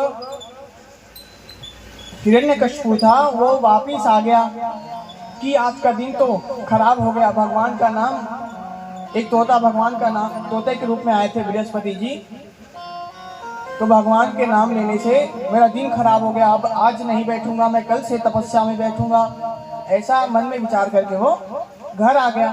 अब माता जो कयाधु है, उनकी जो हिरण्यकशिपु की अर्धांगिनी है, पत्नी है, वो कहती है कि प्रभु आज वापिस कैसे आ गए, आप तो तपस्या में गए हुए थे। तब हिरण्यकशिपु बताया कि एक तोते की वजह से पूरा दिन खराब हो गया, आज मैं नहीं जाऊंगा, कल से तपस्या में जाऊंगा। अब इसके बाद माता कयाधु ने जैसे तैसे करके पूछ ही लिया कि उस तोते ने क्या बोला प्रभु। तब हिरण्यकशिपु ने बताया कि वह नारायण का नाम लिया, भगवान नारायण का नाम लिया। अब उसी दिन रात्रि में नारायण का, भगवान नारायण का नाम लेते लेते कयाधु का जो है, कयाधु जी का बालक जो है जन्म हुआ, प्रहलाद जी जन्म हुए उसी दिन। नारायण नारायण नाम लेते ही गर्भधान हुआ उसी दिन रात्रि में। अब इसके बाद वह जो तप करने के लिए चले गया मंदराचल पर्वत पर, दूसरे दिन तप करने के लिए चले गया। अब वहां जा करके तप करने लग गया, हजारों वर्षों तप किया। अब उसके बाद में उसका तेज इतना बढ़ गया, उसके तप के प्रभाव से उसका तेज इतना बढ़ गया कि वह सभी दिशाओं को आवृत करने लग गया, सभी दिशाओं में उसका तेज फैलने लग गया। जो देवताओं का तेज था वो भी उनके सामने फीका पड़ने लग गया। तब देवता जो है ब्रह्मा जी के पास गए और ब्रह्मा जी के पास जा करके कहने लगे कि हे ब्रह्मदेव, ये कौन है जो इतने उसके तप से इतना तेज, उसका हमारा तेज भी फीका पड़ रहा है, ऐसा ये कौन है, आप इसे जल्दी जा करके दर्शन दीजिए। तब ब्रह्मा जी जो है उनके पास, हिरण्यकशिपु के पास गए और जा करके वहां उनको वरदान दिया। हिरण्यकशिपु जो था उसने कहा कि मैं अमर हो जाऊं। तब ब्रह्मा जी कहते हैं, अरे आज तक तो मैं अमर नहीं हुआ, तुम्हें कहां से अमर करूं। ब्रह्मा जी कहते हैं, तब हिरण्यकशिपु सोचता है कि मैं ऐसे वरदान मांगता हूं कि ब्रह्मा जी मैं अमर भी हो जाऊं और ब्रह्मा जी को देना भी पड़े। अब इसके बाद चुन चुन करके हिरण्यकशिपु जो है वरदान मांगते जा रहा है। कौन कौन सा वरदान मांग रहा है देखिए। नाम बिरहृदिवालक्त मन्यस्ता पिचायुधे ना भूमो नाम्बरे मूर्तन नरे ना मृगैरपि। देखिए क्या क्या वरदान मांग रहा है कि कहता है कि हे ब्रह्मदेव, ना ही मैं अंदर मरूं और ना ही मैं घर के बाहर मरूं और ना ही मैं घर के अंदर मरूं और ना ही मैं दिन में मरूं और ना ही मैं रात्रि में मरूं और ना ही मैं आपके बनाए हुए किसी प्राणी के जीव जंतुओं से नहीं मरूं और इस महीने में मैं किसी महीने में नहीं मरूं और कोई भी अस्त्र शस्त्र से नहीं मरूं। ये गिन गिन कर चुन चुन कर वरदान मांगा। अब इसके बाद ब्रह्मा जी का सर जो है चकरा गया और ब्रह्मा जी को वरदान देना पड़ा। अब ब्रह्मा जी सबसे पहले तो ये तप करते करते बिल्कुल सूख गया था, हड्डी के जैसे हो गया था, हड्डी बन गया था। तो सबसे पहले तो इसे हष्ट पुष्ट किए। अब इसके बाद में इनको वरदान देकर के ब्रह्मलोक चले गए। अब जो हिरण्यकश्यपु है वह सबसे पहला काम तो दिग्विजय से शुरू किया। सबसे प्रथम कार्य यह दिग्विजय से शुरू किया। देवताओं को स्वर्ग लोक से मार करके फिर भगा दिया। अब देवता जो है फिर से ब्रह्मा जी के पास गए। अब ब्रह्मा जी के पास जा करके फिर से कहने लगे कि प्रभु, इसने तो हमें मार करके भगा दिया, तब ये ब्रह्मा जी जा करके विष्णु जी के पास गए। ब्रह्मा जी सभी देवताओं को ले जा करके,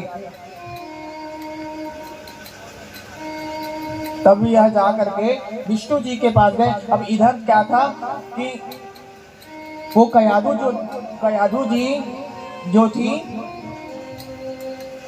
कयाधु जी के पुत्र जो जब गर्भ से आए नहीं थे, तब इनके पास इंद्र गए थे। तब इंद्र ने इनके गर्भ के बालक को मारना चाहा, किंतु उसके बाद भी साथ में नारद जी मिल गए। अब नारद जी मिले तो ये कहते हैं कि ये तुम्हारा शत्रु नहीं है। इंद्र कहता है कि इसके पिताजी ने तो हमें इतना परेशान कर दिया है, अब पता नहीं ये होने के बाद कितना परेशान करेगा। अब इसके बाद कयाधु जी को ले जाने लगे, तब उतने में नारद जी कहते हैं कि देखो ये तुम्हारा शत्रु नहीं है, ये भगवान का भक्त है। अब इधर हिरण्यकशिपु सोचा कि क्यों ना बच्चे को पढ़ाना चाहिए।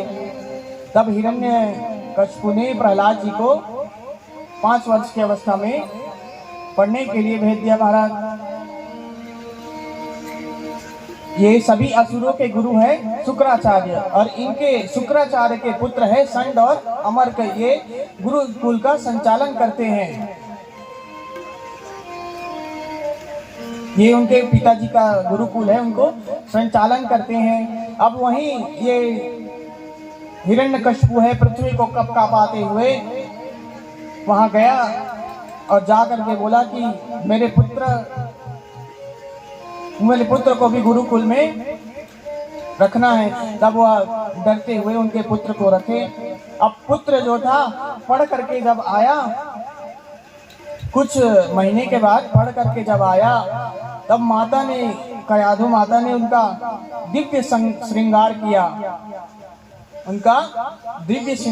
और उसके बाद में वह अपने पिताजी के पास गए, प्रहलाद जी। और तब प्रहलाद जी ने पूछा कि पुत्र, तुम अपने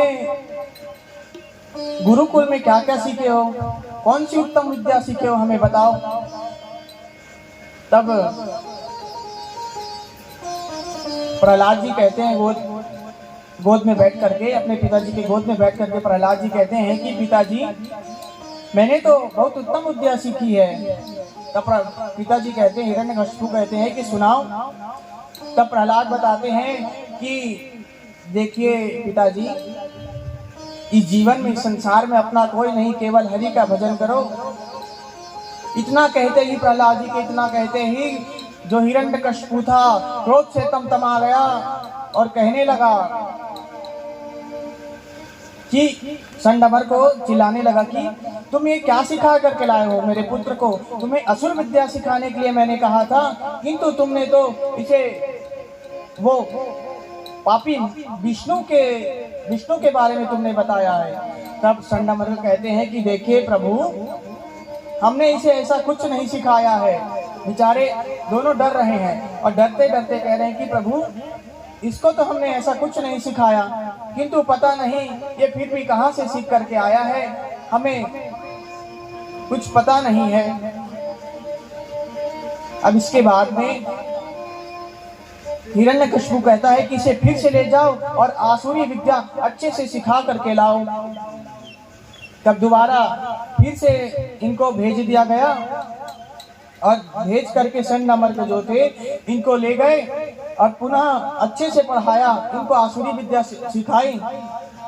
और प्रहलाद जी भी इनको आसुरी विद्या, जो असुर की विद्या है, जो उनको पढ़ करके तुरंत सुना देते और बाद में अपना भगवान का भजन करते।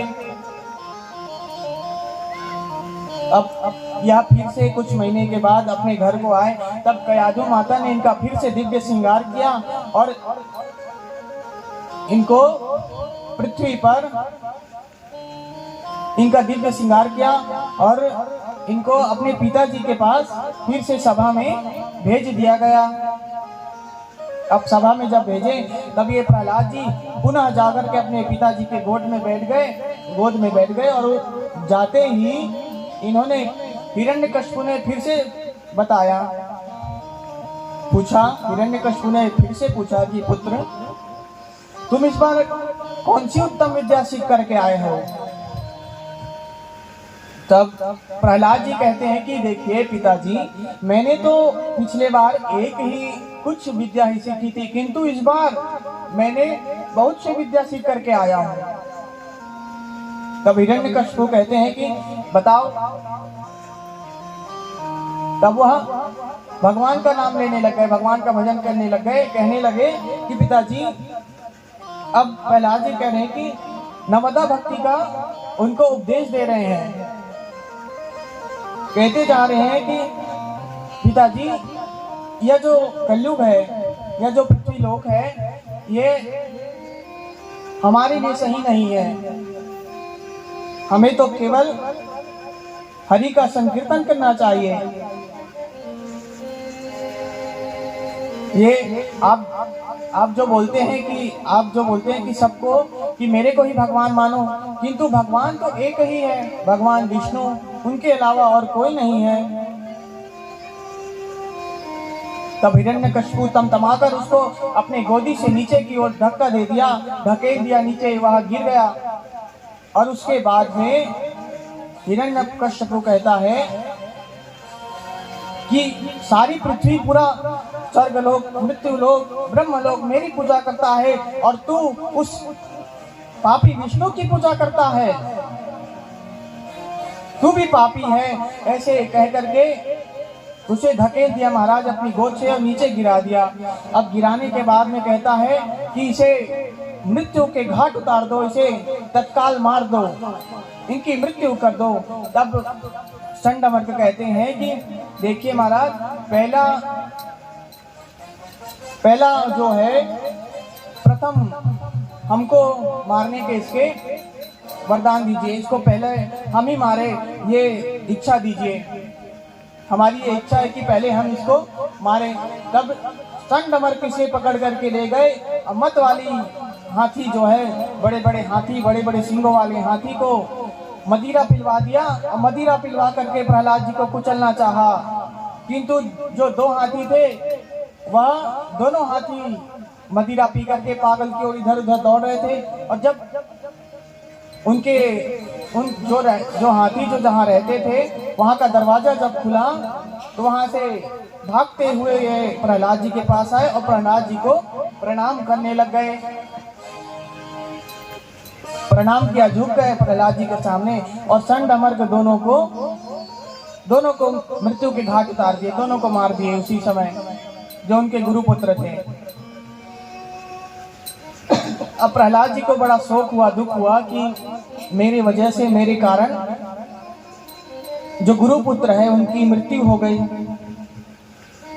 अब इनको पर्वत से गिराया गया, इसके बाद इनको पर्वत से गिराया गया, किंतु फिर भी इनका बाल भी बांका नहीं हुआ। भगवान ने अपने गोद में इनको बैठा लिया, इनकी बाल भी बांका नहीं हुआ। अब इसके बाद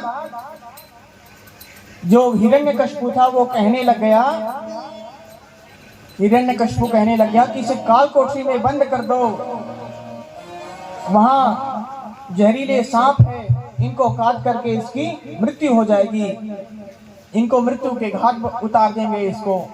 तब वहां काल कोठरी में बांध करके ले जा करके बंद कर दी गई और वहां ले जा करके इसे बंद कर दी गए। किंतु जो प्रहलाद जी थे वो वहां भी भजन करने लग गए, भगवान हरि का नाम लेने लग गए, भगवान विष्णु का ये जो है वो संकीर्तन करने लग गए। और जो ये सांप थे ना, जो विष धरे बड़े बड़े सांप थे, ये भी प्रहलाद जी के साथ भजन करने लग गए।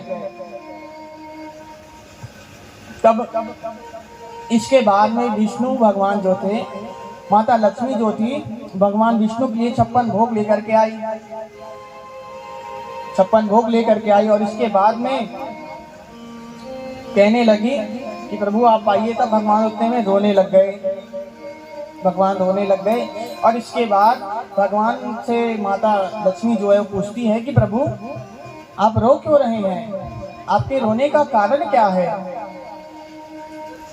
तब नारायण भगवान बोलते हैं, भगवान नारायण बोलते हैं, कहते हैं कि प्रभु देखिए माते, मैं 56 भोग पाने वाला हूँ और मेरा परम प्रेमी भक्त जो है वो भूखे ही भोजन कर रहा है, इसलिए मेरे आंखों से अश्रु निकल गए।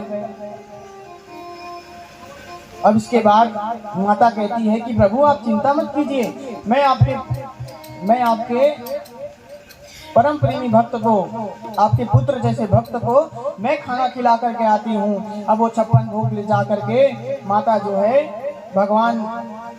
भगवान से आज्ञा लेकर के प्रहलाद जी के पास चली गई। अब प्रहलाद जी के पास पमाने लगी। अब इसके बाद में 4 महीने हो गए ऐसे ही करते करते, भजन करते करते। अब भजन करते करते 4 महीने, तब उनके पिताजी ने कहा कि जाओ देख कर आओ कि उसका क्या हाल हुआ है कालकोठरी में। तब उनके पिताजी ने ऐसा कहा, तब उसी समय जा करके उनके सेनापति थे, वो जा करके देखे महाराज। अब जा करके देखे तो ये तो बढ़िया भजन कर रहे हैं, भजन में मस्त है, और जितने भी सांप है सब ही नाच रहे हैं, भजन कर रहे हैं प्रहलाद जी के साथ में। प्रहलाद जी के साथ सब भजन कर रहे हैं। अब उन्हें पकड़ करके लाए। अब सिर पकड़कर बैठ गए, हिरण्यकशिपु जी सिर पकड़कर बैठ गए कि इसका कैसे करूं मैं, इनका मेरी त्रिलोकी मेरे से कांपती है, त्रिलोकी मेरे से डरती है, किंतु ये बालक बड़ा होकर के मुझे मौत के घाट उतार देगा। ये हिरण्यकशिपु जी सिर पकड़कर सोच रहे हैं कि उसी समय उनकी बहन आई, सिन्हिका, उनका नाम सिन्हिका था। सिन्हिका जी वहां आई और वहां आ करके कहती है कि भैया आप बहुत उदास है, क्या बात है बताइए, मैं चुटकियों में समाधान कर देती हूँ। तब हिरण्यकशिपु जी बताते हैं कि ये तुम्हारा भतीजा जो प्रहलाद है, ये तंग करके रख चुका है, परेशान करके रख चुका है। इनको मारने जाते हैं तो वो सेनापति ही मर जाते हैं, और इन्हों गुरुपुत्र जो है वो मारना चाहते हैं तो वो ही मर जाते हैं। अब इसके बाद सिन्हिका ने कहा बस इतनी सी बात, इसका तो मैं चुटकियों में समाधान करती हूँ भैया। मेरे पास भगवान की दी हुई कवच है, शॉल है, ये रक्षा का काम करती है। अग्निदेव मुझसे प्रसन्न होकर के मुझे वरदान दिए हैं कि मैं अग्नि में नहीं जलूंगी, इसे ओढ़ करके जब बैठूंगी तो मैं जलूंगी नहीं। तब हिरण्यकशिपु ने कहा तुमने क्या कहा, मैं समझा नहीं। तब सिन्हिका जी बताती है कि देखिए मैं अपने प्रहलाद को अपने गोद में लेकर के बैठ जाऊं, अग्नि में बैठ जाऊंगी, किंतु मैं तो नहीं जलूंगी, किंतु प्रहलाद जल करके राख हो जाएगा। हिरण्यकशिपु उठने में हंसने लगा, मुस्कुरा उठा, कहने लग गया अरे वाह, मैंने जिस विपत्ति का, इस प्रहलाद का समाधान अभी तक नहीं कर पाया, उसने तुम्हें चुटकियों ने कर दिखाया। अब सिन्हिका जी को बुलाया गया और प्रहलाद जी को उनके गोद पर रख करके अग्नि पर बैठाया गया, विशाल अग्नि प्रज्वलित की। अब देखिए अग्नि जब जल करके राख हुई, तब राख होते ही सिन्हिका तो जल गई, किंतु प्रहलाद जी जो थे वो नहीं जले।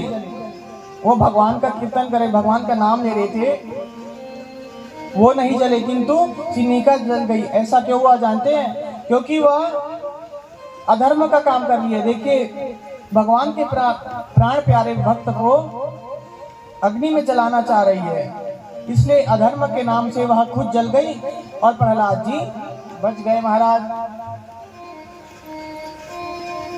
अब संत अमर के जो थे वह फिर से बोले कि प्रभु एक बार चांस हमें भी दीजिए, एक और चांस दीजिए।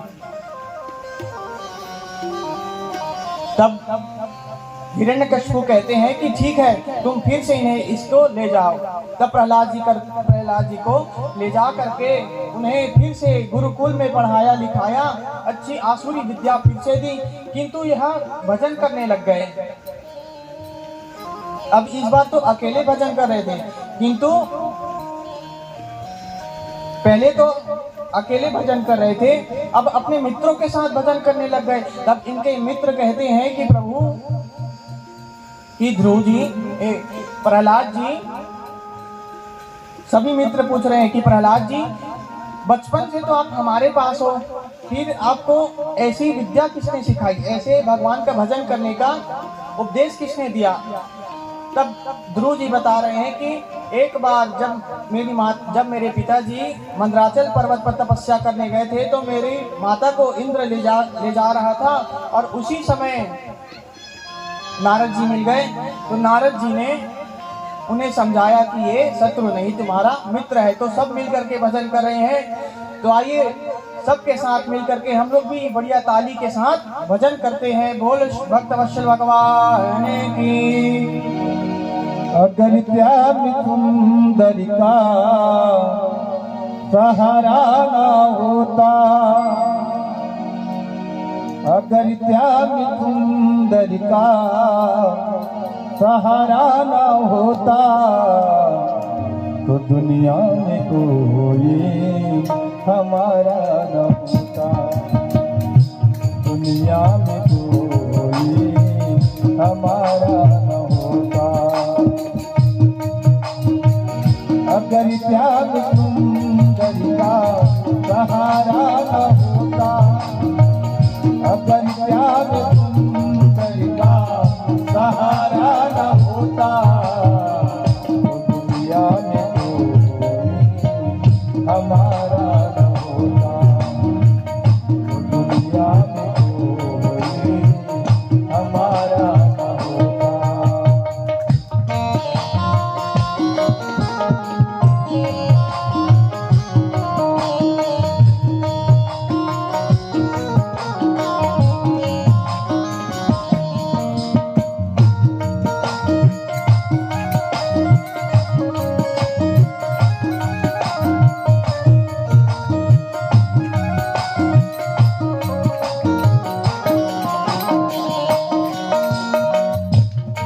तेरी है दया हम कोई, जब तेरी है दया हम कोई, तो राहें बदल मेरी जिंदगी, तो राहें बदल मेरी जिंदगी। नजीरे करम का इशारा ना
नैया दिया है किनारा, इनकी कृपा से चले है गुजारा, इनकी कृपा से चले है गुजारा। कृपा भर दृष्टि से निहारा न होता, कृपा भर दृष्टि से निहारा न होता, तो दुनिया में कोई हमारा न होता, तो दुनिया में कोई हमारा न होता। जय राम जय राम जय जय राम, जय राम जय जय राम, जय राम जय राम जय जय राम, जय राम जय जय राम, जय राम जय राम जय जय राम, जय राम जय जय राम, जय राम जय जय राम, जय राम जय जय राम, जय राम जय राम जय जय राम, जय राम जय जय बोल वृंदावन माँ के बिहारी लाल की जय। अब इसके पश्चात जब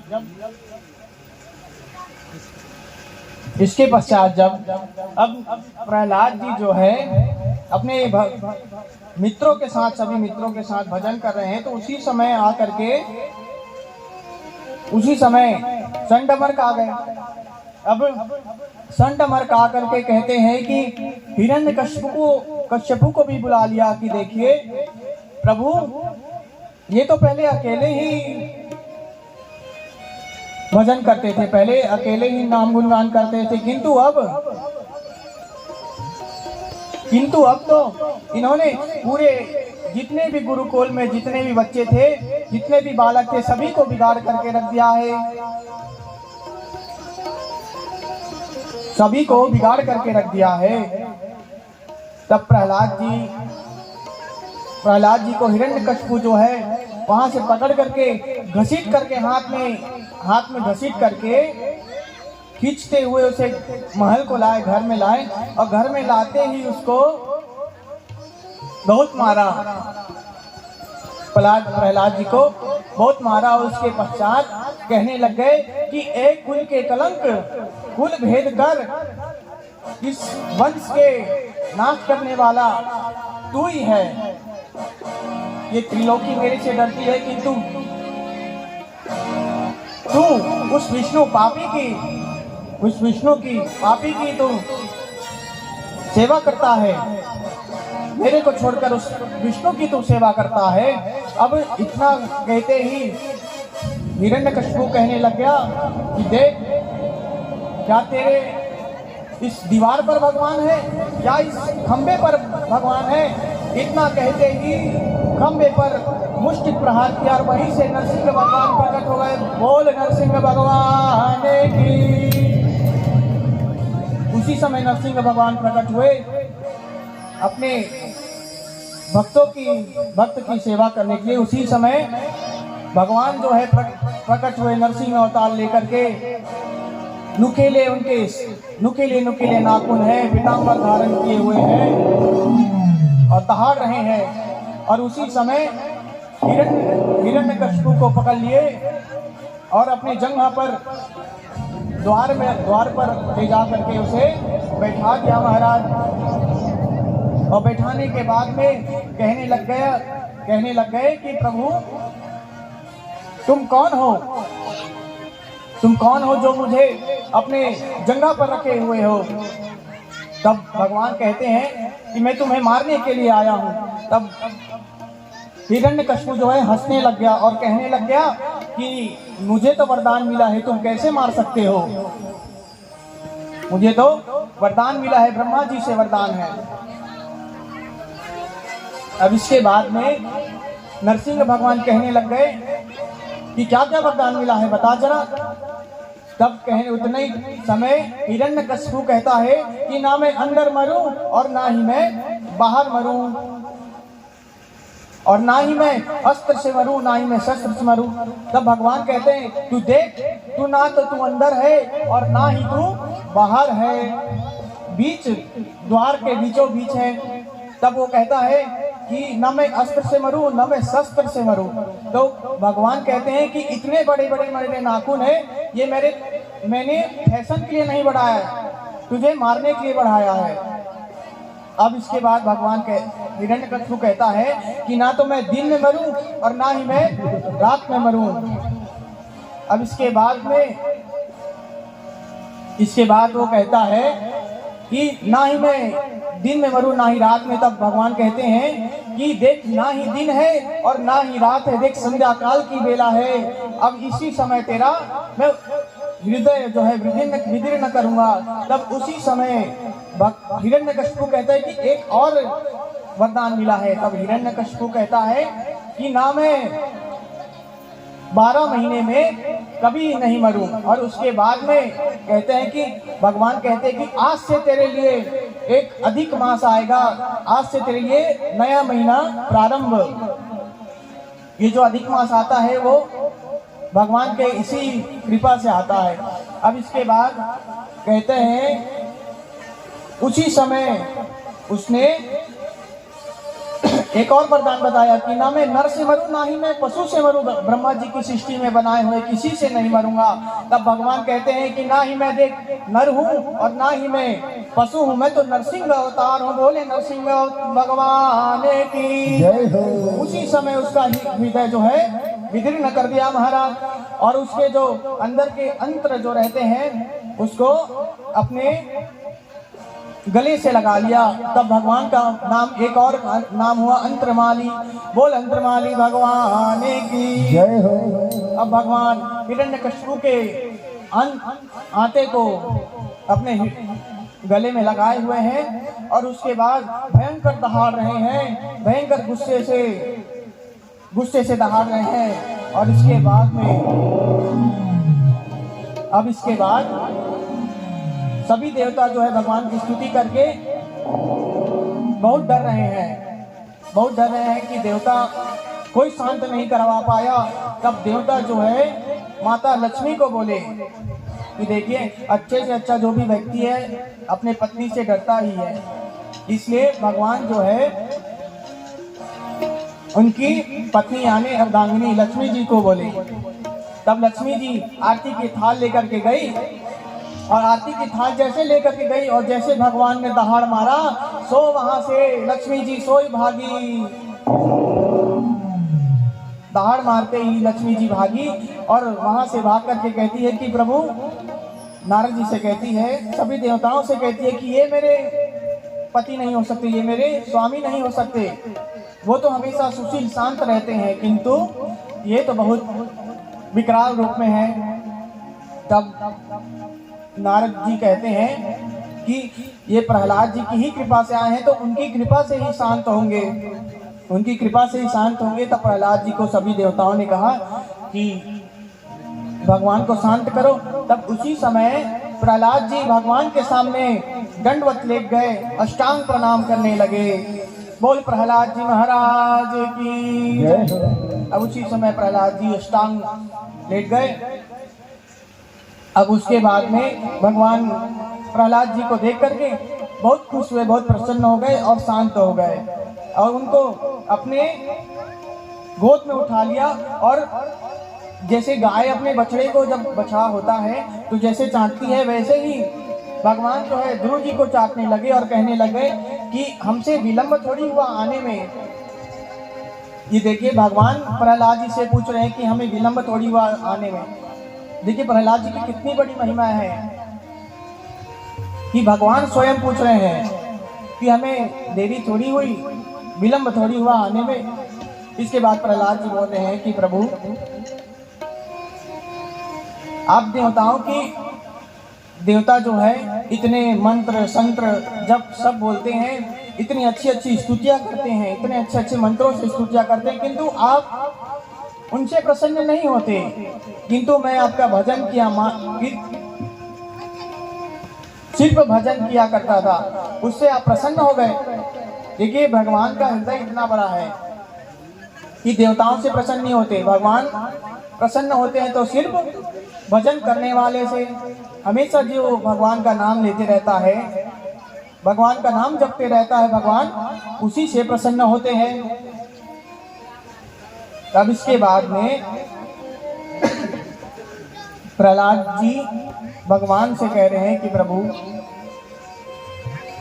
आप सर्वशक्तिमान हैं, आप ही एक ही परमात्मा हैं, आपके सिवा कोई दूसरा व्यक्ति, कोई दूसरा नहीं है। स्वभाव कहूँ सुनहूँ न देखा हूँ। प्रहलाद जी कह रहे हैं कि प्रभु आपके जैसे ना तो मैंने आज तक देखा है और ना ही मैंने सुना है। जब प्रहलाद जी ऐसा कहे तो फिर प्रहलाद जी से भगवान कह रहे हैं कि तुम जो भी वरदान मांगना चाहो मांग सकते हो। अब इसके बाद प्रहलाद जी वरदान मांगे कि इस पृथ्वी पर जितने भी व्यक्ति हैं सबकी मुक्ति हो जाए, सबका उद्धार हो जाए। तब भगवान कहते हैं कि नहीं, भगवान कहते हैं कि नहीं हो सकता, ये मर्यादा का उल्लंघन है, मर्यादा के विरुद्ध है। जो इस संसार में आया है वो अपने कर्म का भोग करके इस संसार को छोड़ करके चला जाएगा। जितने दिन के लिए आया है उतना दिन रह करके चला जाएगा, इसमें कोई कुछ नहीं कर सकता। तब प्रहलाद जी कहते हैं मैं तो आपके साथ धाम जाऊंगा ही, किंतु इसके बाद मेरे जो पिताजी को आपने मारा है उनका भी उद्धार कीजिए, उन पर भी कृपा कीजिए कि वो भी नरक में मत जाए, नरक की आत्माएं ना भोगें, वो भी मेरे साथ स्वर्गलोक को जाएं। तब भगवान हंसते हुए कहते हैं कि अरे प्रहलाद, कि तुम जैसा भक्त जहां भी उत्पन्न होता है, जिसके कुल में उत्पन्न होता है, उसके एक कुल तो छोड़ो, एक पीढ़िया तो छोड़ो, उसकी 21 पीढ़िया तक के मुक्त होती है, उद्धार होती है।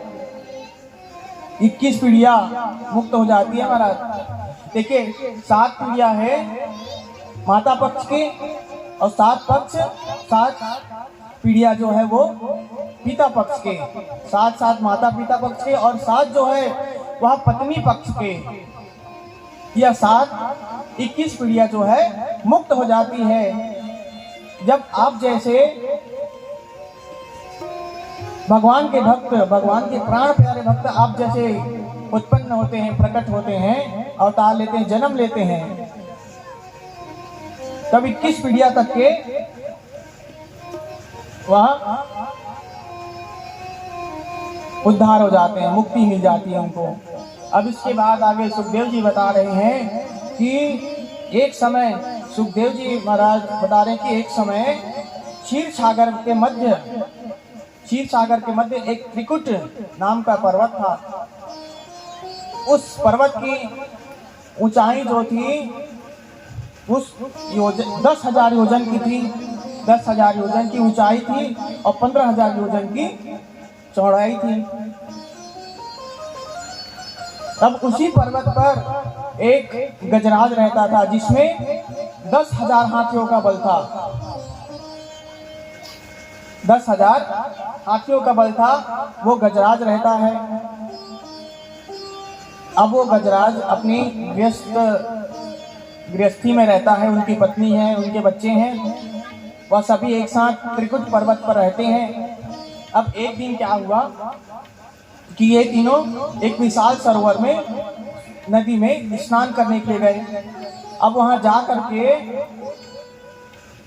या स्नान करने लगे, जल क्रीड़ा करने लगे, जल में खेलने लगे। अब जा करके यहाँ खेलने लगे, तभी गज को, वो जो गज था उसको, हाथी था, उसको, उसके पैर को कुछ पकड़ा, ग्राह ने पकड़ लिया। ग्राह मतलब मगरमच्छ ने पकड़ लिया। अब उस हाथी को लगा कि ये मेरे बल को जानता नहीं है, अभी एक फटकार मारूंगा, सोई उसी समय छोड़ देगा। अब उसके बाद में यह जो ग्राह था, जो मगरमच्छ था, वो पकड़ा रहा, छोड़ा नहीं। जब बहुत समय बीत गए। तब बहुत समय बीतने के बाद उनकी पत्नी तथा बच्चों ने कहा कि अब पिताजी चलना चाहिए। तब उसके बाद वह जाने लगे। अब गज जो है, हाथी जो है, वो निकलने का बहुत प्रयास कर रहा है, किंतु निकल नहीं पा रहा है। उनकी जो पत्नी है हथनी जो है और उनके जो बच्चे हैं, उन्होंने निकालने का बहुत प्रयास किया, किंतु वो खिंचा ही नहीं रहे थे और नीचे धंसते जा रहे थे। तब गज को पता चला, अरे मैंने तो सोचा था कि कोई छोटा मोटा जानवर होगा, एक फटकार मारूंगा सोई छोड़ देगा, तो ये तो पकड़ा ही है। उसको अपना बहुत शौक हुआ कि मुझे बल का बहुत अभिमान था, किंतु एक छोटे से जानवर से मैं अपना पीछा नहीं छुड़वा पा रहा। अब इसके बाद में उनकी पत्नी और जो बच्चे हैं वो भी छोड़ करके अपने घर चले गए। उनकी पत्नी और बच्चों ने सोचा कि ये तो निकल नहीं रहे, इनके पीछे लगे रहेंगे तो रात्रि हो जाएगी और भूख प्यास से व्याकुल है, हम अपने घर को चलते हैं।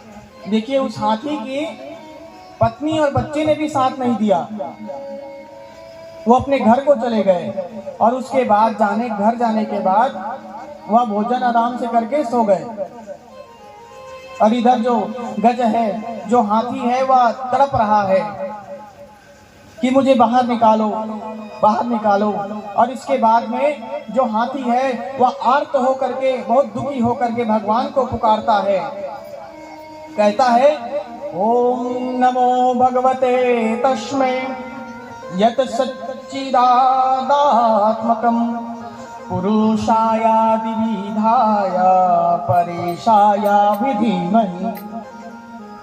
व्याकुल होकर के भगवान को पुकारता है, कहता है कि प्रभु मुझे इस ग्राह से मुक्ति कराइए, मैं यहाँ बहुत व्याकुलता में हूँ, तो जल में डूबते जा रहा हूँ। और भगवान को पुकार रहा है तो केवल उसकी मुंडी और सूंड बस इतना ही निकला हुआ है, बाकी शरीर जो है सरोवर में डूबते जा रहा है। अब भगवान जो है अपने भक्त को बचाने के लिए रथ पर आरूढ़ हुए और तुरंत गरुड़ जी को आदेश दिया कि जल्द से जल्द तुम मेरे भक्त के पास जाओ और मुझे भी ले चलो। तब अपने गरुड़ पर आरूढ़ होकर के भगवान जो है बहुत स्पीड में, बहुत तेजी से जा रहे हैं। अब आ ही रहे थे, गरुड़ में बैठ करके आ ही रहे थे कि उसी समय भगवान ने कूद दिया। देखिए, भगवान को कितनी व्याकुलता है अपने भक्त को बचाने की। वह गरुड़ से ही कूद दिए भगवान, और सबसे पहले तो उस ग्राह का, उस मगरमच्छ का कल्याण किया, उस मगरमच्छ को मार दिया महाराज। पहले उस मगरमच्छ को मारा। अब क्यों मारा? देखिए, कई संत हैं, सब अलग अलग भाव दे रहे हैं। एक संत बताते हैं कि ग्राह को इसने मारा क्योंकि जो भगवान के अथवा भगवान के प्राण प्यारे भक्त को भक्त के जो पैर पकड़ता है, उनका भगवान पहले कल्याण करते हैं। ये संत बता रहे हैं कि भक्त के पहले अपने भक्त के जो पैर पकड़ा है उसका उद्धार पहले करते हैं, उसके बाद अपने भक्त का उद्धार करते हैं। अब जो हाथी जो है गज है, वो बाहर निकला और भगवान को प्रणाम किया, और उसके बाद भगवान ने दोनों को अपने धाम को ले गए। तब परीक्षित जी प्रश्न कर दिए कि ये दोनों पिछले जन्म में क्या थे? जो भगवान में इतनी इनकी श्रद्धा है, इनकी भक्तों इतने बड़े भक्त हैं, ये पिछले जन्म में ये क्या थे? तब बता रहे हैं कि ये जो ग्राह है, जो मगरमच्छ है, वो पिछले जन्म में पुहू नाम का गंधर्व था। हुहु नाम का गंधर्व था। जो देवल ऋषि हैं, एक समय देवल ऋषि जो थे वह स्नान कर रहे थे, नदी में सरोवर में स्नान कर रहे थे। उसी समय इसको मजाक सूझ रही थी, हुहु नाम का जो गंधर्व था इसको मजाक सूझ रही थी, और ये जा करके पीछे से देवल ऋषि के पैर को पकड़ लिया, जैसे कोई ग्राह मगरमच्छ जैसे पैर पकड़ता है, उसी तरह इसने पीछे से जा करके मजाक में उनके पैर को पकड़ लिया महाराज। और पैर को पकड़ते ही ऋषि जो देवल ऋषि है वो चिल्लाने लगे कि अरे कोई बचाओ, मुझे ग्राह ने पकड़ लिया है, कोई बचाओ। तब जब वो गंधर्व ने उससे छोड़ा, देवल ऋषि को छोड़ा, तब वो बाहर निकले, और बाहर निकलने के बाद जो गंधर्व था वो भी सरोवर में ही हंसने लग गया। तब देवल ऋषि बड़ी क्रोधित हुए और क्रोध में आकर के उनको श्राप दे दिया महाराज कि जा, तुझे पीछे से बहुत पकड़ने की इच्छा है, तुझे पैर पकड़ने की बहुत इच्छा है, जा तू गज ग्राह बन जा, तू मगरमच्छ बन जा और तू सबके पैर पकड़।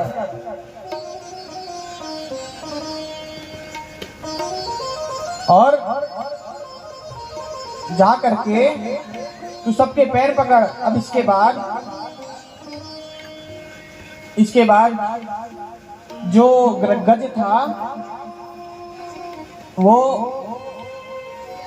एक देश का इंद्रद्युम्न नामक राजा था, और वो राजा जो था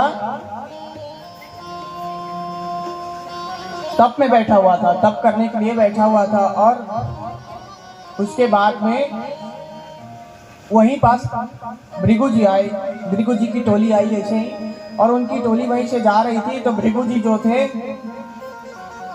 जा रहे थे, तो ये तप में बैठे हुए थे, जो राजा थे वो तप में बैठे हुए थे, और उसी समय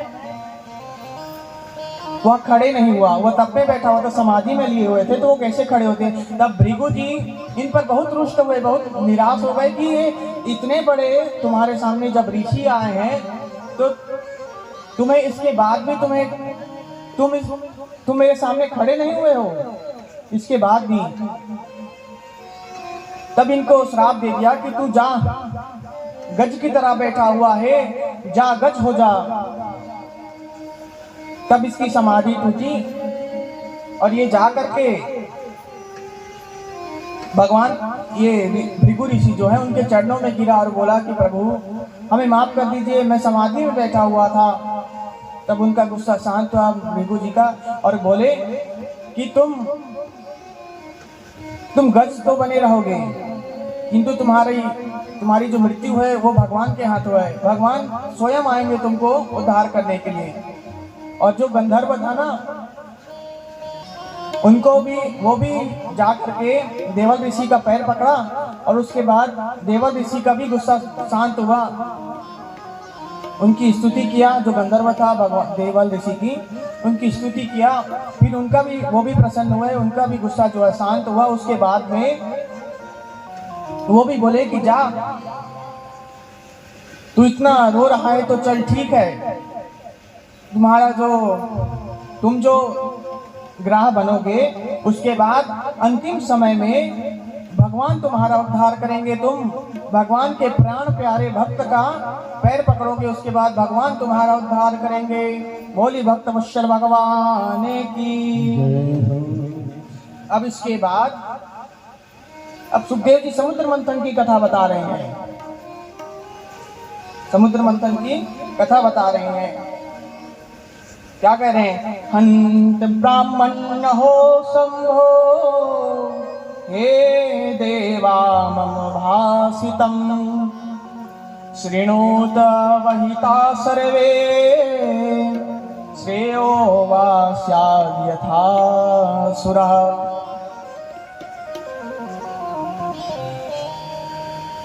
तब अब सुखदेव जी बता रहे हैं कि एक बार जो देवता थे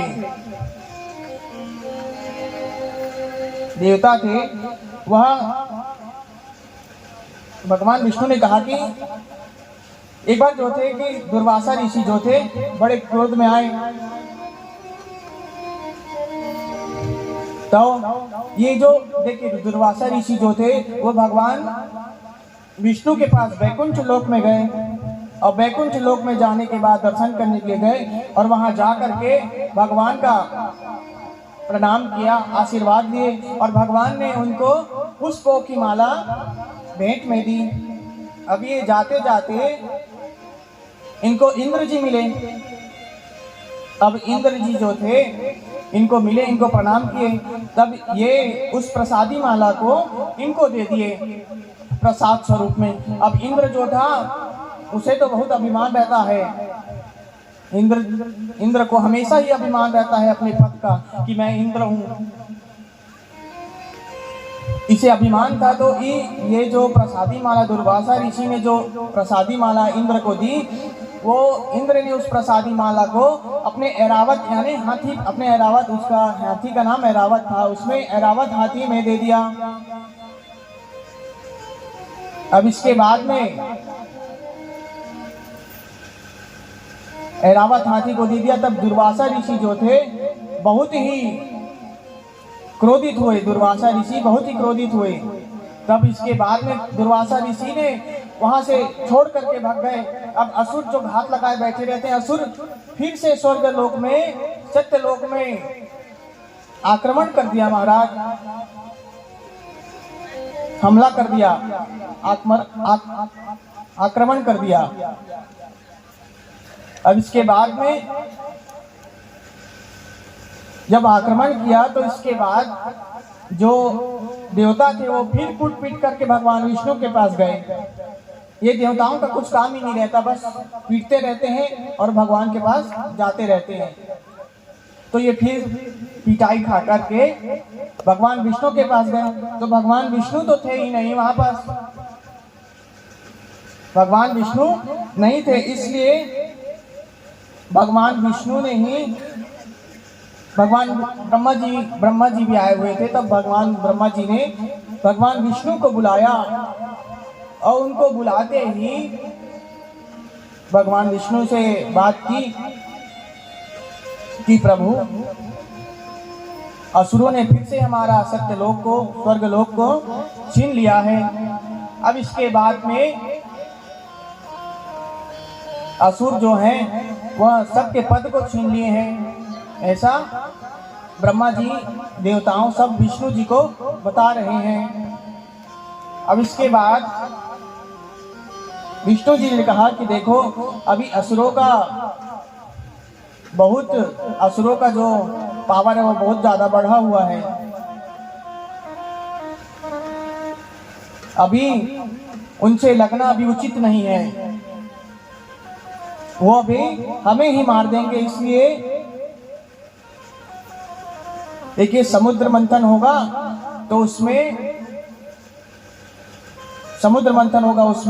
अमृत निकलेगा, उसको आप लोग ले लेना। विष्णु जी ऐसे देवताओं से कह रहे हैं कि अमृत मिलेगा, उसको आप लोग ले लेना।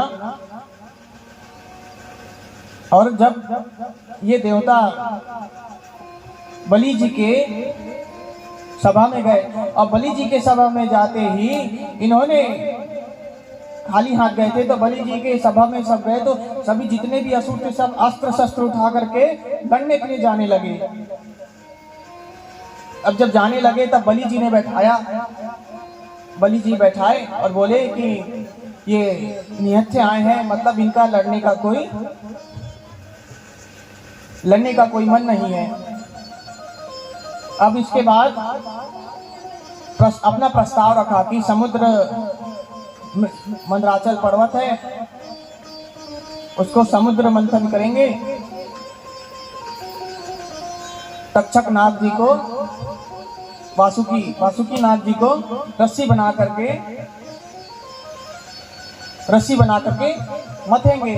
अब इसके बाद में जब अपना प्रस्ताव रखा तो असुरों को भी ये प्रस्ताव पसंद आया, प्रसन्न हो गए वो भी। उसके बाद में उन लोगों ने भी कहा कि चलो ठीक है, उसमें से अमृत निकलेगी, उसको हम लेंगे। असुर कहते हैं तो भगवान ने देवताओं ने कहा चलो ठीक है। अब वासुकी नाग जी के पास देवता गए और बोले कि तुम रस्सी बन करके पर्वत में तुमको मथेंगे। तब वासुकी जी कहते हैं अच्छा तुम लोग हमको रस्सी बनाकर खींचो और सभी चीज अपना ले जाओ, हमको क्या फायदा, हमको क्या मिलेगा। तब देवता कहते हैं कि तुम्हें भी थोड़ा बहुत अमृत मिल जाएगा, तुम भी अमृत ले लेना। तब वासुकी जी प्रसन्न हो गए और वो भी जाने लगे। अब जाने लगे तब पर्वत को उठाए तो देखिए पहला काम उन्होंने पहला शुभ काम करने से पहले गणेश जी की पूजा की जाती है। गणेश जी की पूजा की जाती है शुभ कार्य करने के पूर्व, किंतु इन्होंने तो सीधा मंदराचल पर्वत को उठा दिया। इन्होंने भगवान गणेश की पूजा की ही नहीं, तो ये पर्वत को संभाल नहीं पाए। तब भगवान जो है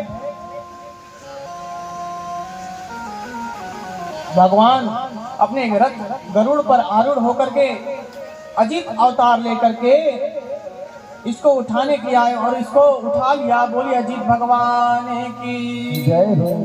अब मंदराचल पर्वत को उखाड़ करके गरुड़ जी पर रख दिया गया। अब गरुड़ जी पर रखे उसके बाद वासुकी जी को रस्सी बना करके मथने लगे। तो जैसे मथने लगे उसके पहले ही भगवान ने बता दिया था कि देखो तुम उन वासुकी जी के मुख की ओर मत लगना, पूंछ की ओर लगना, क्योंकि जब मथोगे उनको रस्सी बना करके तो उनके मुंह से विष निकलेगा, उनके मुंह से विष निकलेगा। तो उनके मुंह से विष निकलेगा, तो उनके मुंह की ओर तुम मत रहना। किंतु देवताओं से कहना कि हम मुख की ओर, हम पूंछ की ओर नहीं लगेंगे। किंतु तुम असुरों से, भगवान बोल रहे हैं, देवताओं को समझा रहे हैं कि तुम असुरों से कहना कि हम पूंछ की ओर नहीं रहेंगे, पूंछ अशुद्ध रहता है, मुख की ओर लगेंगे। ऐसा पैतरा बदल करके बोलना। ऐसे भगवान विष्णु उनको बोले। अब विष्णु भगवान इनको बोले तो देवता जो है ऐसे ही जा करके असुर को बोले। तो असुर कहते हैं कि क्या हम तुमसे कम है, हम भी पूंछ की ओर नहीं लगेंगे, जब तुम नहीं लग रहे तो हम क्यों लगेंगे। तब भगवान देवताओं ने कहा कि चलो ठीक है तुम ही लग जाओ।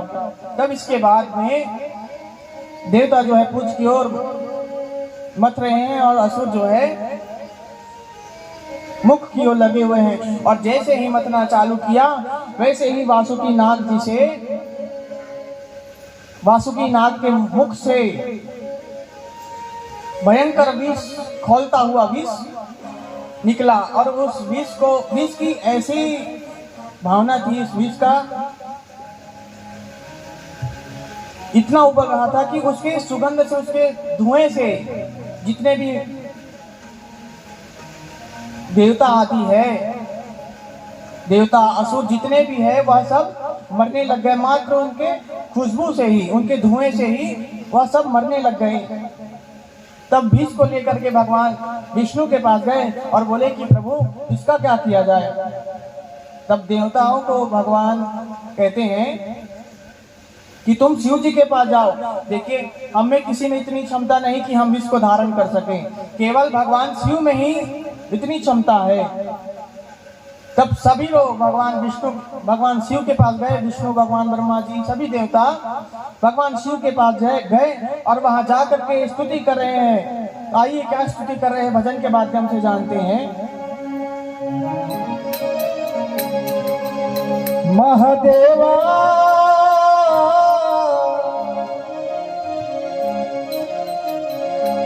ओ मेरा भोला है भंडारी, करे नंदी की सवारी शंभुनाथ रे,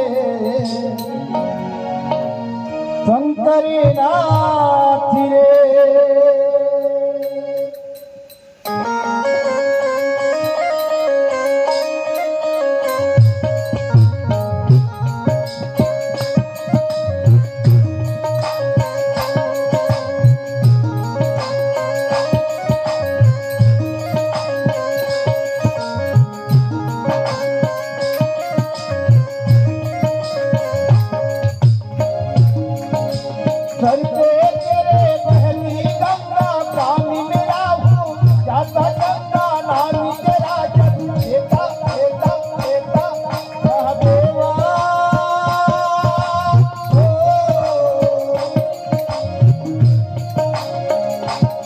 हे महादेवा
विश्वनाथ भगवान की जय हो। वृंदावन भाग्य बिहारी लाल की जय हो। बोलिए राधे राधे। अब इसके पश्चात जब भोले बाबा के पास गए सभी देवता, तो भोले बाबा के सभी देवता भोले बाबा के पास गए विष को लेकर के, और उसी समय माता पार्वती भी थी। तो माता पार्वती की ओर देखे भोले बाबा, क्योंकि परमिशन लेना पड़ता है भाई, सभी परमिशन लेकर के काम करते हैं अपनी पत्नी से अर्धांगिनी से। तो ऐसे ही भोले बाबा जो थे माता पार्वती की ओर देखे, तब पार्वती कहती है कि आप तो अविनाशी हो, आप जो भी करे मैं सभी में खुश हूँ, मैं कुछ नहीं कहूँगी। तब भगवान ने विष का प्याला पकड़ा और उस प्याले को पकड़ करके रात ऐसा मुंह बनाया, रा कह करके विष को पिया और माँ कह करके बंद किया। भगवान ये बताना चाह रहे हैं कि राम भगवान का नाम लेकर के कुछ भी चीज का आश्रय लो, या किसी भी वस्तु किसी भी चीज को ले रहे हो तो भगवान नाम का लेकर के लो, भगवान का राम नाम लेकर के आश्रय लो। सभी चीज तुम्हें पच जाएगी अगर राम का नाम लेकर के लोगे तो अब भगवान मुंह में तो ले लिए बीज को, किंतु उसके बाद में जब अंदर गले से नीचे करने के लिए अंदर नीचे कर रहे थे गले से, तब उन्होंने सोचा कि मेरे हृदय में मेरे चित्त में राम बसे हुए हैं, भगवान राम बसे हुए हैं, तो अगर मैं गले से अंदर निकालता हूँ उस विष को तो भगवान जो राम मेरे हृदय में बसे हुए हैं उनको ठेस पहुंचेगा, तो उसी विष को भगवान जो है गले में ही धारण करके रख लिया। इसलिए भगवान का एक नाम और पड़ा, नीलकंठ भगवान। बोल नीलकंठ भगवान की। अब इसके बाद देवता जो है फिर से समुद्र मंथन कर रहे हैं, वासुकी नाग जी को रस्सी बना करके मंथन कर रहे हैं। अब इसके बाद में कामधेनु गाय निकली, उसको ऋषियों ने रख लिया। अब इसके बाद में उच्चैश्रवा घोड़ा निकला, उस उच्चैश्रवा घोड़ा को बलि ने रख लिया, महाराज बलि ने रखा। अब इसके बाद ऐरावत हाथी निकला, उसको इंद्र ने रखा। अब इसके पश्चात कौस्तुभ मणि निकली, उसको भगवान ने अपने मुकुट में अपने सिर में स्थापित कर दिया। अब इसके बाद पारिजात का वृक्ष निकला, पारिजात का वृक्ष निकला, इसको स्वर्गलोक में भेजा गया। और उर्वशी आदि अप्सराएं निकली, उनको भी स्वर्गलोक में भेजा गया। अब इसके बाद में साक्षात ब्रह्मा आदि अप्सराएं निकली, वो सभी उर्वशी ब्रह्मा जितनी भी आदि अप्सरा है उनको सबको भेजा गया, स्वर्ग में भेजा गया। अब इसके बाद स्वयं लक्ष्मी माता निकली, बोलिए लक्ष्मी मैया की जय। अब लक्ष्मी मैया जो थी स्वयंवर करने के लिए, शादी करने के लिए चारों ओर देखने लगी। अब चारों ओर देखने लगी तो इनका नजर जो था देवताओं पर पड़ा। तब देवताओं को देख करके ये सोची कि ये तो बलवान है, बुद्धिमान भी है, किंतु ये मारपीट करके फिर से वापस देवता ब्रह्मा जी के पास आ जाते हैं। तब लक्ष्मी जी ने स्वयंवर करने के लिए असुरों की ओर देखा। तब असुरों की ओर देखते ही सोची कि ये तो बलवान है, किंतु नहीं, ये मदिरा पान करते हैं, इनकी बुद्धि जो है भ्रष्ट हो गई, इनसे विवाह नहीं करूंगी। अब इसके बाद लक्ष्मी मैया ने स्वयं भगवान नारायण की ओर देखा। अब नारायण की ओर देखते ही लक्ष्मी मैया जो है मोहित हो गई, महाराज। और मोहित होते ही इन्होंने विचार किया कि मैं प्रभु नारायण से विवाह करूंगी, इनके पास बल भी है, विद्वान भी है, सृष्टि के पालनहार भी है, मैं करूंगी तो इन्हीं से विवाह करूंगी। किंतु ये तो मेरी ओर देख ही नहीं रहे हैं, मैं इनसे कैसे कहूं।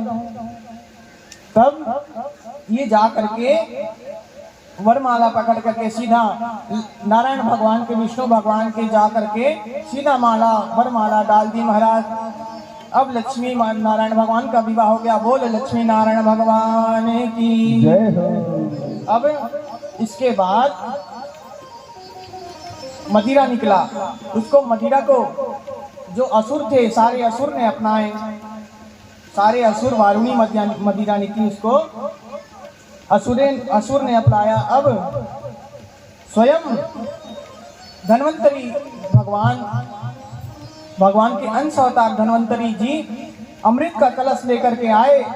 बोले धन्वंतरी भगवान की जय हो। अब धन्वंतरी भगवान कलश अमृत का कलश लेकर के आए और उस कलश को ले जा करके असुर जो है उन्हें छीन करके भाग गए। अब देवता फिर से रोते गाते भगवान विष्णु के पास पहुंचे। अब भगवान विष्णु के पास पहुंचे और उनसे जाकर के कहते हैं कि प्रभु आपने जो जो कहा था वो सब तो किया, किंतु अमृत लेकर के असुर भाग गए। अब इतना सुनते ही भगवान खिलखिलाकर हंसने लगे और उसके बाद बोले कि कोई बात नहीं, मैं मोहिनी अवतार में जाता हूँ और मोहिनी अवतार में जा करके उनसे अमृत लेकर के आता हूँ, तुम वहां पर बैठे बस रहना साथ में। तब भगवान मोहिनी अवतार लेकर के उनके पास गए, असुरों के पास गए। तब इनको देखते ही मोहिनी भगवान को देखते ही सभी के सभी जितने थे सब इनसे मोहा गए, इनके माया में पड़ गए। इनको सब देखते ही रह गए कि इतनी सुंदर इतनी सुशील कन्या कहाँ से आ गई। तब असुर कहते हैं कि तुम कहाँ से आई हो कन्या, तुम अच्छे खानदान से लगती हो, तुम बड़ी सुंदर दिख रही हो। तब माता मोहिनी भगवान कहते हैं कि अरे तुम्हें ऐसे किसी पराई भी स्त्री से बात नहीं करनी चाहिए। पराई स्त्री और पराई कुत्ते कभी किसी के नहीं होते,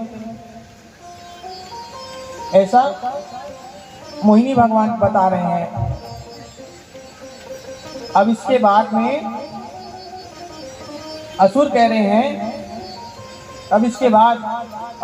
हैं नहीं, तुम इतनी धर्म की बात कर रही हो, तुम अच्छी खानदान से होगी, तुम हम सब में अमृत को विभाजित करोगी, हम सबको बांट करके पिलाओगी अमृत को। अब इसके बाद में मोहिनी भगवान अमृत के कलश को पकड़े और पिलाने के लिए जा रहे थे। तब मोहिनी भगवान असुर से कहते हैं कि सुनो, ये देवता लोग भी बैठे हुए हैं यहाँ पर, इनको ऊपर का पानी पिला देते हैं और नीचे का खादा तुम लोगों को पिलाऊंगी। ऐसे मोहिनी भगवान असुर से कह रहे हैं। तब असुर मान गए। भगवान की सूरत इतनी सुंदर थी, भगवान का सूरत देख करके कहते हैं कि लला तुम अगर लाली होते तो गले कट जाते हजारन के। देखिए ठाकुर जी हैं तो इतने मन मोह रहे हैं, अगर वही ठाकुर जी लली होते, कन्या होते तो कितनों के हजारन के गले कट जाते। बताइए कितने मोह में आकर के भगवान के फंस जाते। अब ये देवता को भगवान जो है मोहिनी भगवान देवताओं को अमृत पिलाने के लिए चले गए। अब इसके बाद में जैसे ही पिला रहे हैं वैसे ही एक वहीं पास स्वरभानु नाम का दानव बैठा हुआ था, तो उसको दाल में कुछ काला लगा और जा करके ये देवताओं के बीच में बैठ गया। अब उनके बीच में जा करके बैठने के बाद ये क्रम से भगवान जो थे अमृत पिलाते जा रहे थे। अब क्रम के बाद उसकी भी पारी आई, वो असुर की भी पारी आई, तो भगवान ने उसको ही, वो चंद्रमा और सूर्य के बीच में बैठा हुआ था, तो उसको ही भगवान ने अमृत पिला दिया। अब इसके बाद चंद्रमा और सूर्य इशारा कर दिया उतने में ही कि प्रभु ये देवता नहीं, ये असुर है। तो सोई उसी समय भगवान ने सुदर्शन चक्र से उसका गला विदीर्ण कर दिया, अलग कर दिया। अब उसके बाद में जो भगवान थे मोहिनी भगवान, वो कलश को लेकर के, अमृत का कलश लेकर के वहां से गायब हो गए। अब जो स्वरभानु नाम का राजा, जो स्वरभानु नाम का असुर था, वो असुर तो अमृत को पी लिया था, इसलिए वह अमर हो गया था। इसलिए ब्रह्मा जी ने उस पर कृपा करके 9 ग्रहों में डाल दिया। ये ही उसका जो सिर है वो राहु है और जो उसका धड़ है वो केतु है महाराज। और ये ही अमावस्या के अमावस्या को, यह सूर्य को ग्रसता है, और यह केतु जो है पूर्णमासी में चंद्र को ग्रसता है। अभी कुछ समय पहले ग्रहण लगा हुआ था, ये केतु ने चंद्र को घेरा हुआ था, ग्रसा हुआ था, घेरा हुआ था। इसमें चंद्र और सूर्य को बहुत तकलीफ होती है। तो अब इसके बाद जब ये दोनों राहु और केतु नवग्रहों में आ गए तो बहुत खुश हुए, बहुत प्रसन्न हुए कि हम अमर हो गए, हम भगवान बन गए, उछलने कूदने लगे। अब इसके बाद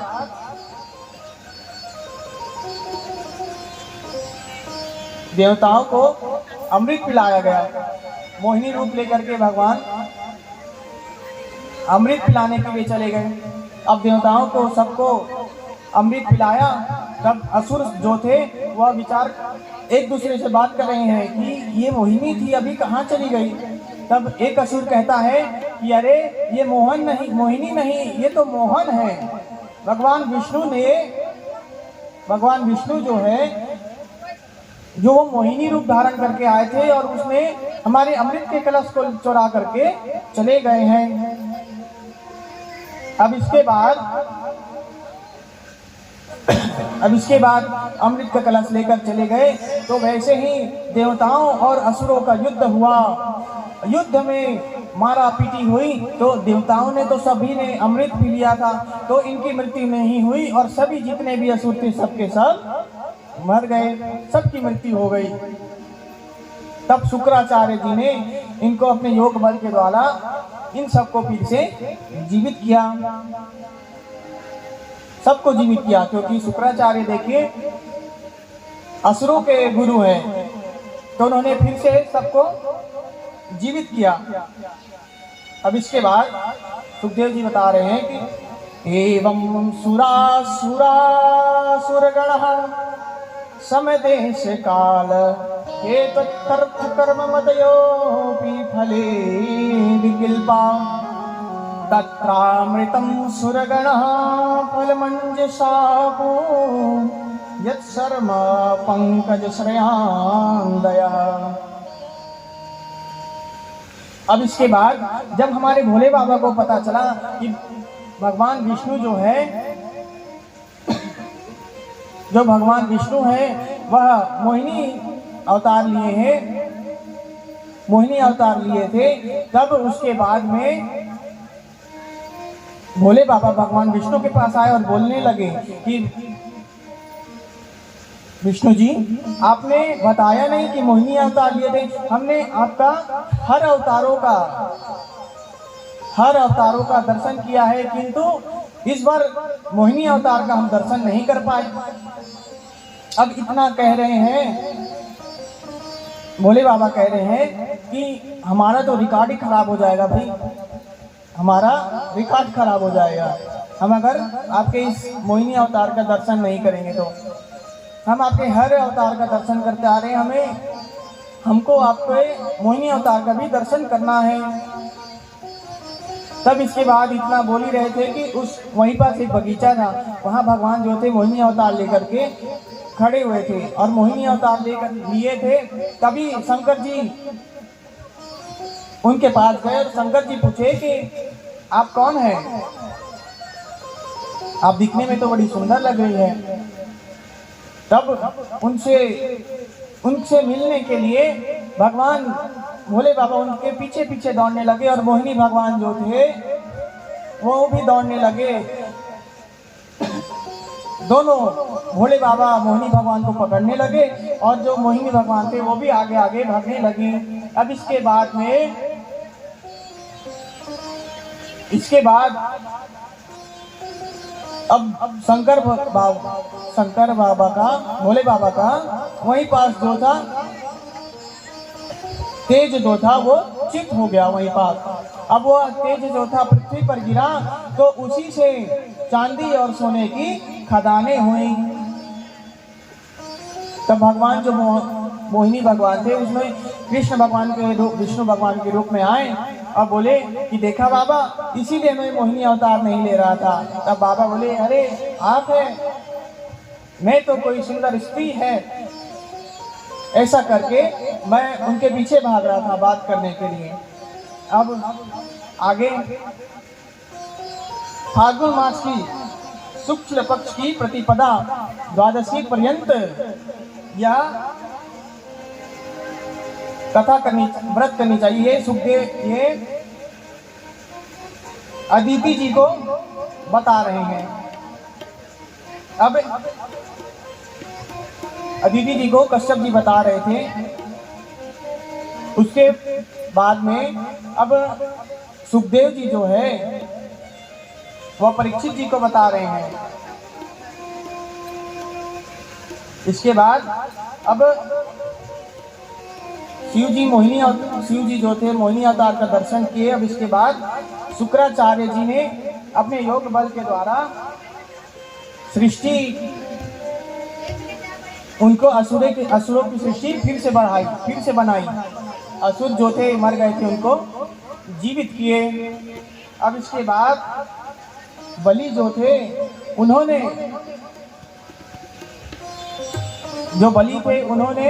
फिर से सभी देवताओं को मार करके पीट करके वहां से मारपीट करके कुटाई करके फिर से वहां से भगा दिया। और इसके बाद में बलि जो थे इंद्र के पद में बैठे हुए थे। अब इसके बाद इंद्र के पद में बैठे हुए थे। इसके बाद शुक्राचार्य जी ने बोले कि देखो ये इंद्र के सिंहासन पर तो तुम बैठे हो, किंतु अगर अभी भी तुम्हें इंद्र का पद प्राप्त नहीं है, केवल तुम सिंहासन पर बैठे हो, तुम्हें 100 अश्वमेध यज्ञ कर लेना चाहिए। इसके बाद तुम पूरा इंद्र के पद को प्राप्त कर लोगे। ऐसा शुक्राचार्य जी ने बलि से कहा। अब बृहस्पति जी के पास सभी देवता गए और बोले कि अभी भृगुवंशी जो राजा है, भृगुवंशी जो ऋषि है, वह अभी नहीं है, अग्निहोत्र तप करने के लिए गए हैं।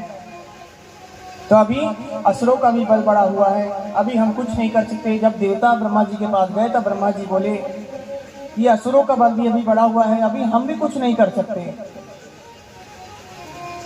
तो कुछ समय इंतजार करना चाहिए। अब स्वर्ग में ये इंद्र बलि का राज चल रहा था, बलि का राज चल रहा था पूरे स्वर्ग में। सभी देवताओं को तो इसने मार करके भगा दिया था। अब अदिति जी को बड़ी चिंता हुई। तब अदिति जी कश्यप जी के पास गई और जा करके कहती है कि प्रभु, अदिति जी जा करके कहती है कि प्रभु, मेरे पुत्र जो हैं, सभी के सभी पुत्र बलि ने मार करके उसे भगा दिया है। स्वर्ग लोक से बलि ने मार करके भगा दिया है। बलि ने मेरे पुत्रों को, मेरे देवता पुत्र को मार करके भगा दिया है। आप कुछ ऐसा व्रत, ऐसा तपस्या बताइए कि मेरे पुत्र जो हैं अपने पद को पाले और जो असुर है वो अपने पद को पाले, ऐसा बताया। अब इसके बाद कश्यप जी दीति जी से व्रत के बारे में बता रहे हैं कि यह व्रत है जो फाल्गुन मास की शुक्ल पक्ष की प्रतिपदा की तिथि में या तो द्वादशी की तिथि में, ये दो तिथि में आप जो है इस व्रत को करना और केवल दूध का ही पान करना और कुछ पान नहीं करना, केवल दूध ही पीना। अब इसके बाद में और बताया कि हमेशा पवित्र रहना, भगवान का कीर्तन करना, भगवान का हमेशा भजन करते रहना, भगवान से विमुख बिल्कुल नहीं होना। तब जो है आपके जो पुत्र हैं वो अपने पद को पा पाएंगे, ले पाएंगे, असुर से ले पाएंगे। अब इन्होंने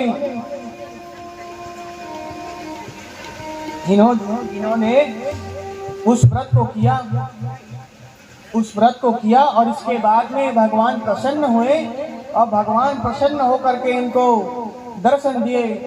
तब ये जो है भगवान ने कहा कि क्या वरदान चाहती हो। तब दीति जी ने कहा कि प्रभु मेरे पुत्र जो हैं जो देवता पुत्र हैं उनको दैत्यों ने, जो दैत्य हैं असुर है उनके पद को, मेरे पुत्र के पद को सभी ने छीन लिया है। प्रभु आप कुछ कीजिए।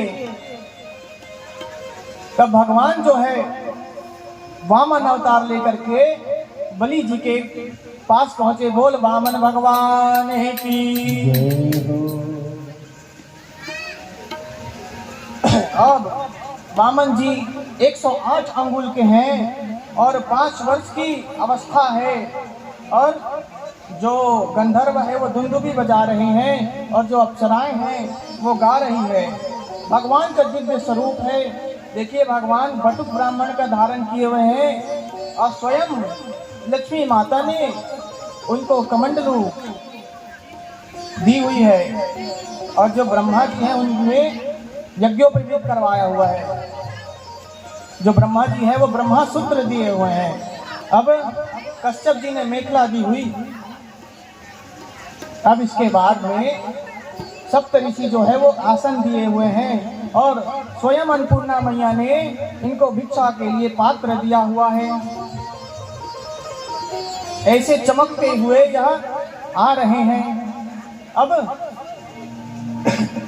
चमकते हुए आ रहे हैं, ऐसा दिव्य स्वरूप है। अग्निदेव तब यह बलि जी के सभा में गए और वहां जा गए।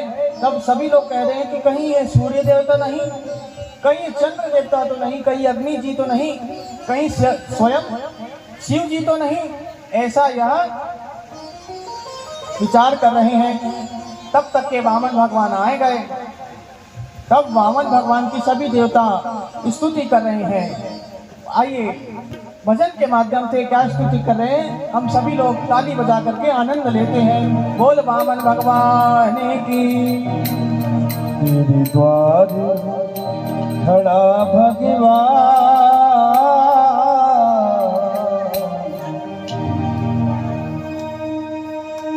तेरे द्वार खड़ा भगवान, भगत भर दे रे झोली, भगत भर दे रे झोली। तेरे द्वार खड़ा भगवान, भगत भर दे रे झोली, भगत भर दे रे झोली। तेरा होगा बड़ा एहसान, तेरा होगा बड़ा एहसान, जुगी जुगी तेरी रहेगी जान, भगत भर दे झोली, भगत भर दे झोली। तेरे द्वार खड़ा भगवान, भगत भर दे झोली, भगत भर दे झोली।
बांके बिहारी लाल की जय हो। बोलिए राधे राधे। अब इसके पश्चात जब बलि जी की सभा, बलि जी के यज्ञ में आए, बलि जी के यज्ञ में 99 यज्ञ पूरा हुआ था। 100 जो आखिरी शतक लगने वाला था, 100वां योग, तो जो यज्ञ था, जो 100वां यज्ञ होने वाला था, वह कैंसल हो गया। क्यों? क्योंकि भगवान आए, भगवान बलि जी का यज्ञ में, भगवान बलि जी के यज्ञ में भगवान का प्रादार्पण हुआ, वामन जी आए और बलि जी कहते हैं कि प्रभु आप इतने चमकते, इतने तेज से उत्पन्न, आप कौन है? आपको तो कोई, मैं तो समझ रहा था कि आप तो कोई देवता है, किंतु आप तो छोटे से बालक है। आप एक ब्राह्मण बालक है, आपके आने से मेरा ये यज्ञ सफल हो गया। बलि जी ऐसी स्तुति कर रहे हैं उनकी।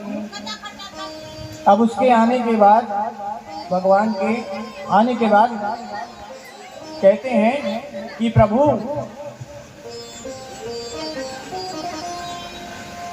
आपको क्या चाहिए? तब भगवान कहते हैं कि मैं तो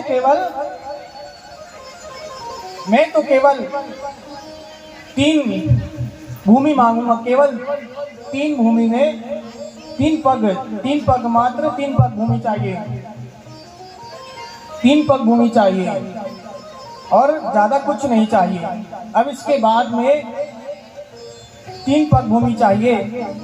तो बलि जी कहते हैं कि प्रभु आप तो दिखने में तो बहुत समझदार लगते हो, बहुत समझदार व्यक्ति लगते हैं, किंतु आप मात्र, आपका अभी भी बचपना है, आप अभी भी बच्चे बुद्धि वाले हो, मात्र 3 पग भूमि मांग रहे हैं। तब भगवान वामन कहते हैं कि देखो, अगर तुम्हें देना है तो दो। भगवान वामन ऐसा स्पष्ट कहते हैं, देना है तो दो। तब भगवान ने, बलि जी ने कहा कि प्रभु आप नाराज क्या होते हैं? अब 3 पग भूमि क्या, अब 6 पग भूमि ले लीजिए, मैं उसमें भी प्रसन्न हूँ, खुश हूँ।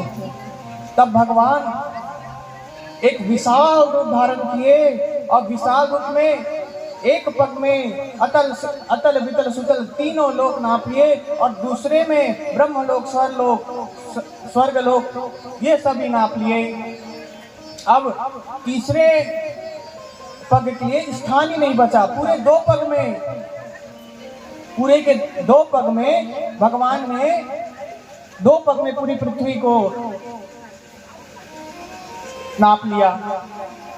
अब इसके बाद 2 पग में ही नाप लिया था, बोले कि तीसरे पग के लिए तो जगह ही नहीं है। तब बलि जी कहते हैं कि बलि जी कहते हैं कि भगवान, दानी ज्यादा बड़ा होता है या दान करने वाला बड़ा होता है? तब भगवान कहते हैं कि दान करने वाला बड़ा होता है।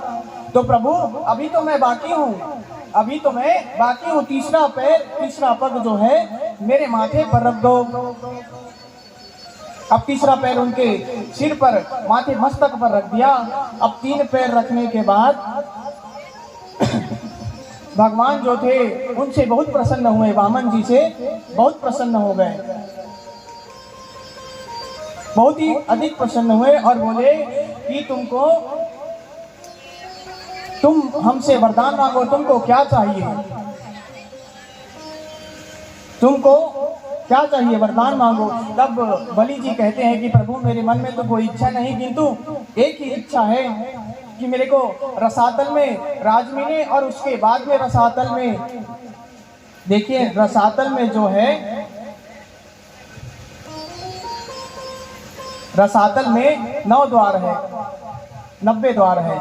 तो भगवान जो है 90 रूप होकर के अलग अलग द्वार पर खड़े रहे। भगवान विचार कर रहे हैं कि पता नहीं बलि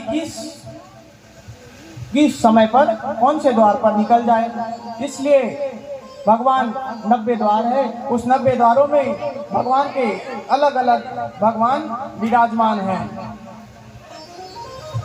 भगवान विराजमान हैं। अभी इसके बाद जब बहुत दिन हो गए भगवान को गए हुए, तब माता लक्ष्मी जो थी उदास बैठी हुई थी।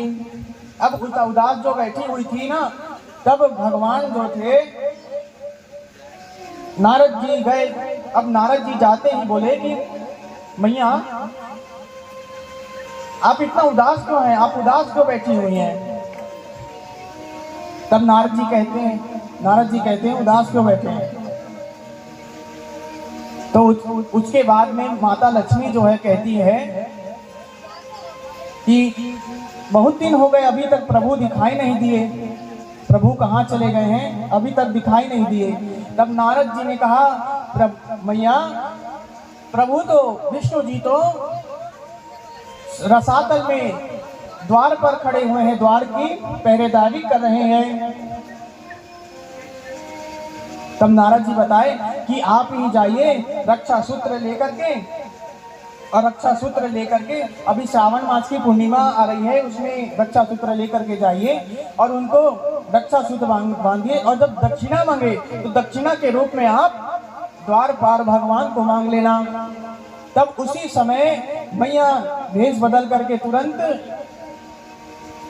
मैया जो है भेष बदल करके भगवान विष्णु के पास गई।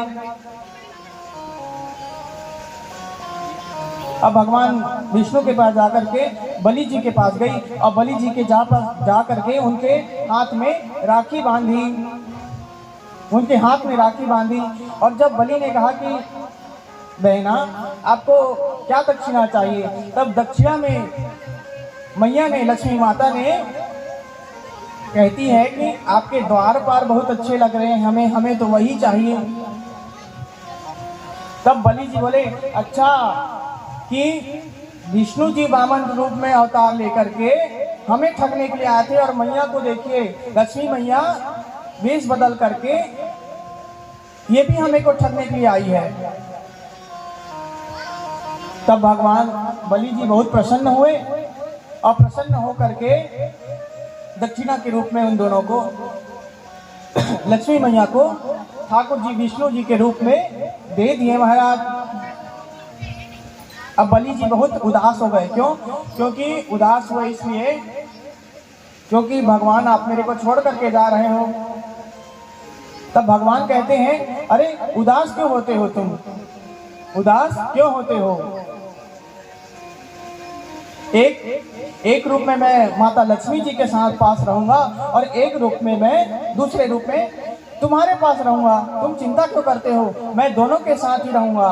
तो आइए हम वामन जी हमारे साथ सामने हमारे उपस्थित है, तो वामन जी का दर्शन करते आनंद लेते हैं। बोल वामन भगवान की। और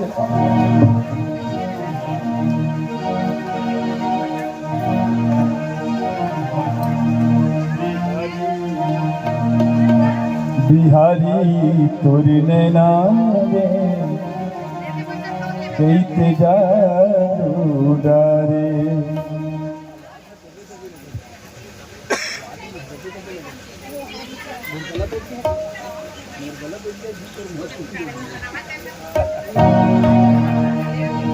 कैते जादू डारे मोला पगला पगला पगला बना डालेगा।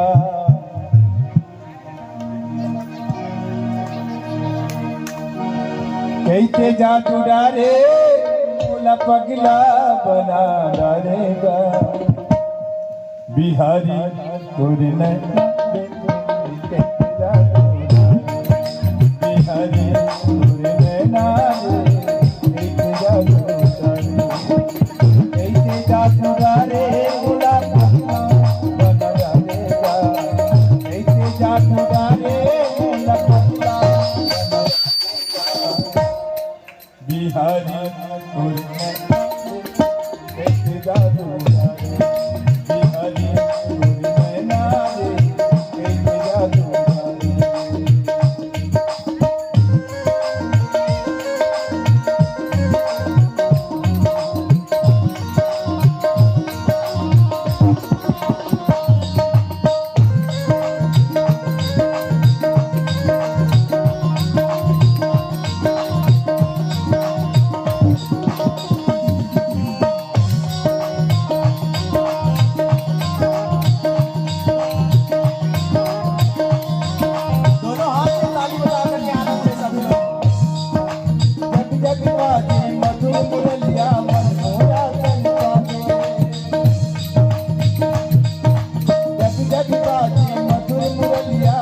पुजारी हाँ लेके जा पुजारी हाँ लेके जा पुजारी।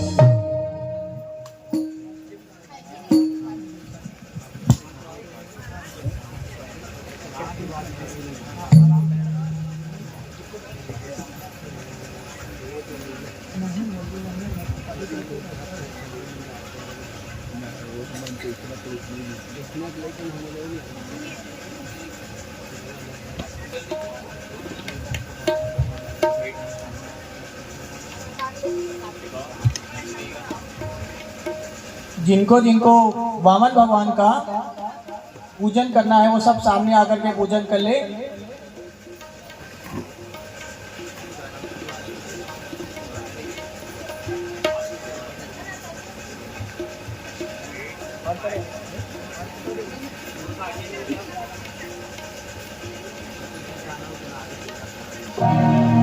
दक्षिणा को अपने पास रखे रहे। वामन भगवान स्वयं मांगने के लिए आएंगे आपके पास।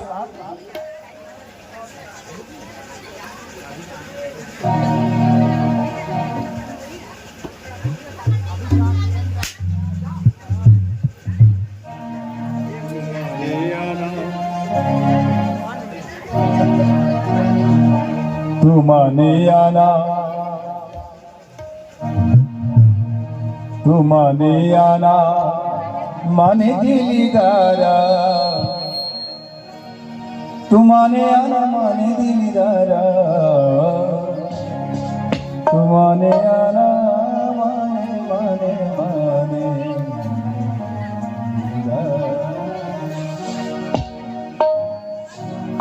तू माने आना माने दिलदारा पसंद तेनू रबी मनिया तू माने आना माने दिलदारा पसंद तेनू रबी मनिया सच होवे केड़ा रबी दा द्वारा सच होवे केड़ा रबी दा द्वारा पसंद तेनू रबी मनिया तू माने आना माने दिलदारा पसंद तेनू रबी मनिया।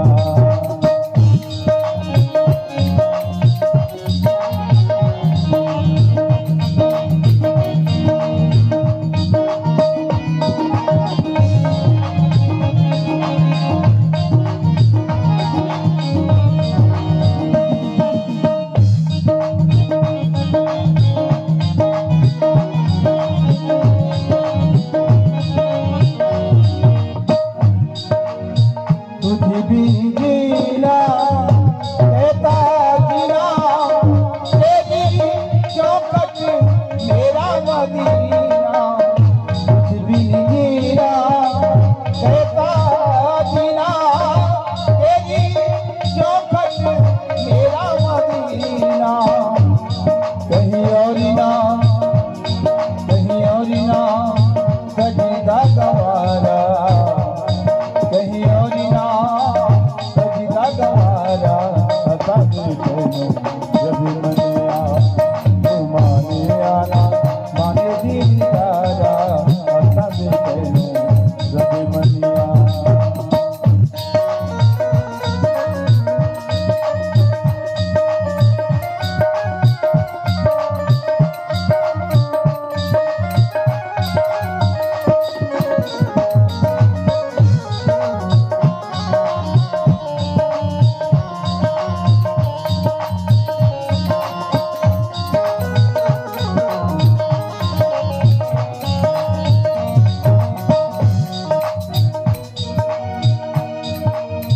अपने तन की आप बुराई सब ये प्रीति की मंजिल पाई अपने तन की आप बुराई सब ये मंजिल पाई अपने तन की आप बुराई सब ये प्रीति की मंजिल पाई मेरी बातों का बोले एक तारा मेरी बातों का बोले एक तारा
कृष्ण भगवान की जय। बोल वृंदावन बाके बिहारी लाल की जय हो। बोलिए राधे राधे राधे राधे। अब जब लक्ष्मी मैया ने बलि जी को राखी बांधी, तब से राखी की प्रथा चालू हो गई। हर पूर्णिमा के दिन राखी बांधी जाती है, भाई अपने बहनों से बंधवाता है राखी, यहीं से प्रथा चालू हुई। अब इसके बाद दूसरी कथा बता रहे हैं सुखदेव जी, परीक्षित जी को दूसरी कथा सुना रहे हैं। एक बार परीक्षित जी जो थे, उन्होंने मत्स्य अवतार, भगवान जो है वो मत्स्य अवतार लेकर के, मत्स्य अवतार, एक बार सुखदेव जी महाराज बता रहे हैं कि सत्यव्रत नाम का एक राजा रहता था। वह राजा एक बार क्या है कि उसने स्नान करने गया, वह सरोवर में स्नान करने गया। सत्यव्रत नाम का राजा था। वह सरोवर में, नदी में जब स्नान करने के लिए गया, तब उस समय उसके हाथ में पितृ को तर्पण देने के लिए जब हाथ आगे किया, हाथ बढ़ाया, तब उसके हाथ में एक मछली आकर के रुक गई। किंतु उन्होंने मछली आ गई करके दोबारा पानी लिया, जल को छोड़ करके, किंतु फिर भी वो मछली उनके हाथ में ही आई। और 3 से 4 बार ऐसा लगातार किया, उनके बाद भी उनके हाथ में मछली आई। और उसके बाद में ऋषि ने कहा, सत्यव्रत जो राजा थे वो ऋषि भी थे, तो उन्होंने ऋषि ने कहा कि आप कौन हैं, आप मेरे हाथ में बार बार क्यों आ रही है। तब वो मछली कहती है कि प्रभु, मुझे आप बार बार क्यों छोड़ रहे हैं, आप अपने साथ मुझे ले जाइए। तब वह ऋषि ने अपने साथ उस मछली को ले आए। अब पहले दिन तो उसने एक छोटे से कटोरी में रखा। कटोरी में जब रखा ना, तो वहाँ एक दिन जो ऋषि थे वह सो गए, और दूसरे दिन जब देख के उठा, तब वह जो मछली थी वह बहुत बड़ी हो चुकी थी, उस कटोरी में नहीं आ रही थी। तब उस ऋषि ने दूसरे दिन उस मछली को मटके में रखा। अब मटके में रखने के बाद वो फिर से बड़ी हो गई, अब फिर से बड़ी हो गई। तो उसके बाद में वो ऋषि ने उस मछली को इस बार अब बड़े से टब में रखा। अब उसमें रखने के बाद में फिर दूसरे दिन जब सो करके उठे रात्रि में, तब दूसरे दिन देखे तो वह मछली, उसका आकार फिर से बढ़ गया था। तब उसको उसके बाद तालाब में रखे, तो तालाब में भी नहीं आ रही थी, इतनी बड़ी हो गई। अब इसके बाद में उन्होंने नदी में उनको डाला, तो नदी भी छोटी पड़ने लग गई, गंगा जी छोटे पड़ने लग गई। अब जब समुद्र में डाला ना, तो समुद्र में डालते ही कहती है कि इसमें तो मेरे से बड़े बड़े जीव रहते हैं प्रभु, अगर आप इसमें मुझे डाल दोगे तो बड़े बड़े जीव खा जाएंगे। तब भगवान ने, उस ऋषि ने कहा कि प्रभु, हे देवी, हे देवता, आप कौन हो जो दिन प्रतिदिन अपना आकार जो है बढ़ाते जा रहे हो, दिन प्रतिदिन आपका आकार जो है बढ़ता जा रहा है।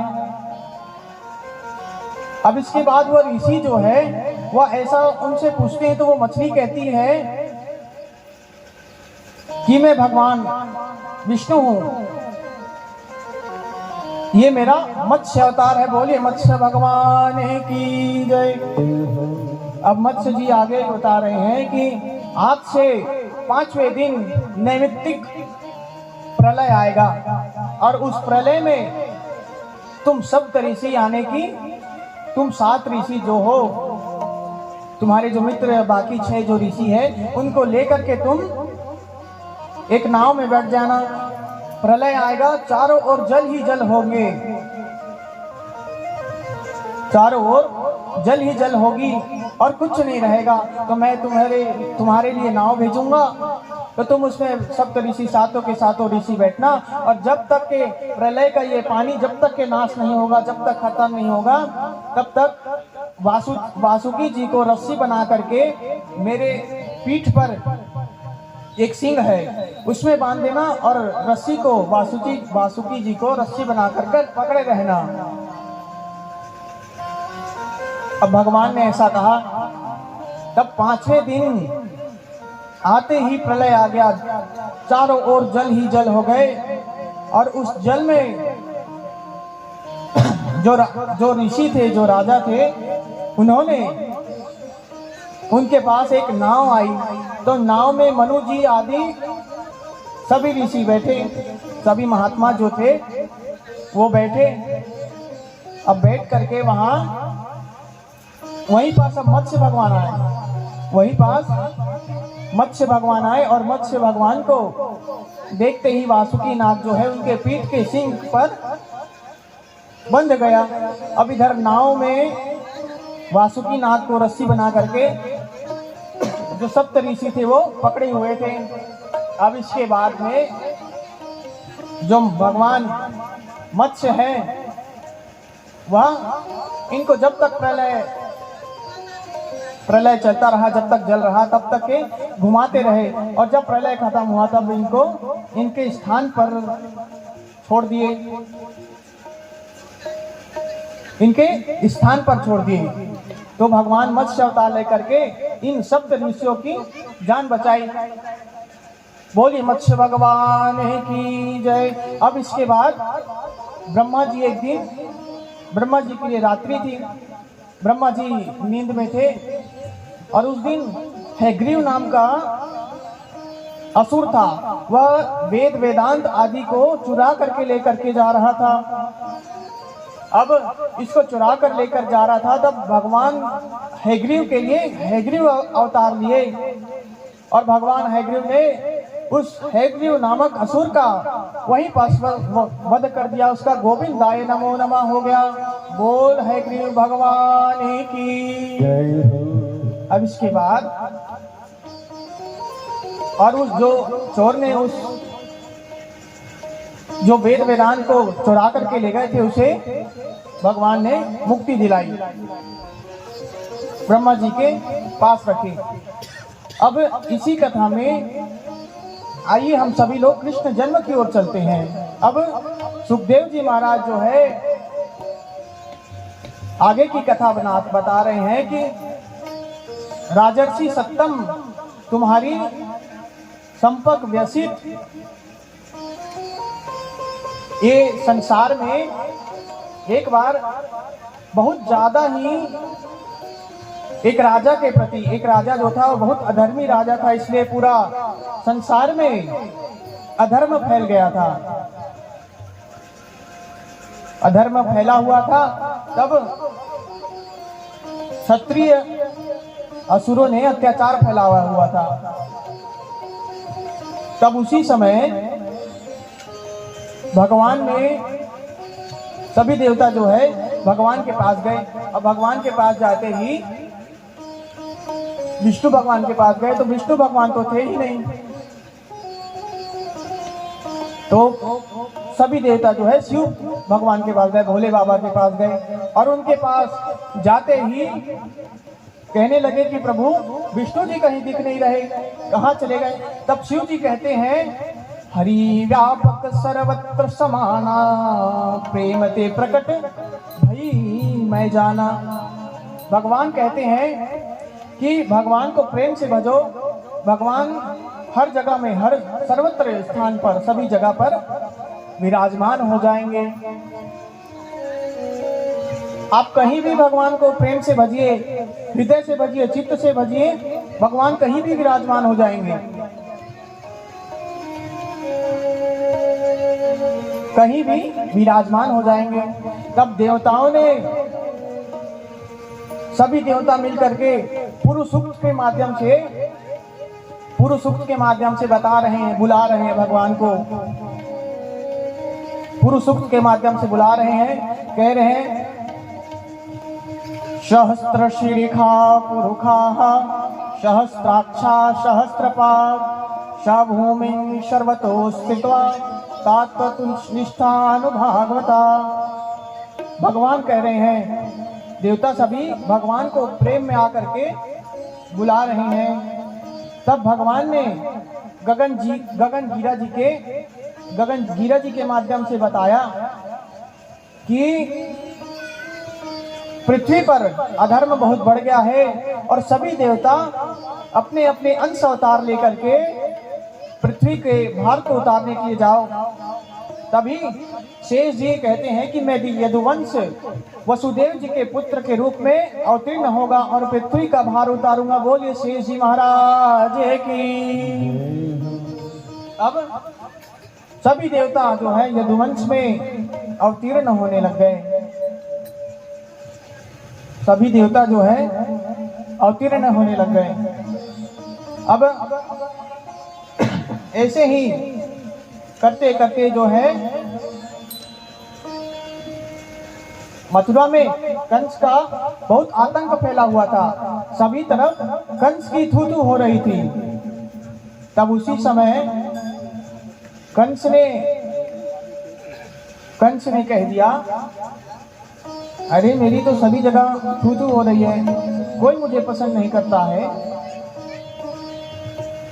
तब कंस ने सोचा कि उस समय वसुदेव जी थे, उनका अच्छा राज्य था, उनका अच्छा नाम चलता था। तो कंस ने सोचा क्यों ना अपनी बहन देवकी का उसके साथ विवाह करा देना चाहिए। तब देवकी जी का विवाह वसुदेव जी के साथ हो गया। अब इसके बाद में उसने सोचा कि और नाम बन जाए, तो उसने धूमधाम से बड़ी शादी की, नाचते गाते बढ़िया। घर छोड़ने के लिए जो रथ का सारथी होता है, रथ का चलाने वाला होता है, उसको हटा करके अपना बैठ गया कि मुझे गांव वाले अच्छा कहेंगे। तो अब गांव वाले जो थे वह कंस को, महाराज कंस तो बड़े अच्छे हैं, ऐसे सभी जगह उनकी प्रशंसा होने लग गई। और जैसे ही सारथी भगवान जो थे, सारथी के रूप में कंस सारथी के रूप में थे, जब जा रहे थे वैसे ही जैसे ही सारथी रथ में बैठे वैसे ही आकाशवाणी हुई, अरे मूर्ख, तू अपनी बहन को इतनी धूमधाम से शादी करके ले जा रहा है, उसी बहन के तेरे 8वां जो पुत्र है वो तेरा काल बनेगा। अब ऐसा काल बनेगा, ऐसा आकाशवाणी हुई। तो वह कंस जो था बहुत ही ज्यादा भयभीत हो गया, डर गया और देवकी जी की केस पकड़ करके, बाल को पकड़ करके घसीटते हुए वसुदेव और देवकी दोनों को कारागार में डाल दिए। अब इसके बाद वसुदेव जी ने कहा, वसुदेव जी कहते हैं कि प्रभु, अभी आपने तो इतनी अच्छी से अपनी धूमधाम से अपनी बहन की शादी की, किंतु अब आपके मन में क्या हो गया जो आप हम लोगों को कारागार में डाल रहे हैं। तब वसुदेव जी को बताया कि आपका जो 8वां पुत्र है, देवकी के गर्भ से जो 8वां पुत्र होगा, उससे मुझे खतरा है, उससे मुझे बहुत ही ज्यादा खतरा है। आकाशवाणी ये भी हुई थी कि वो काला दिखेगा, काला काला रहेगा। अब वह इन दोनों को कारागार में तो डाल दिया था। वसुदेव जी कह रहे हैं कि प्रभु देखिए, आपको देवकी से तो कुछ हानि नहीं है, उनके पुत्र से है। तो मेरी बात मानिए कि अगर इनका पुत्र होगा, 8वां पुत्र होगा, तो मैं आपको ला करके स्वयं दूंगा।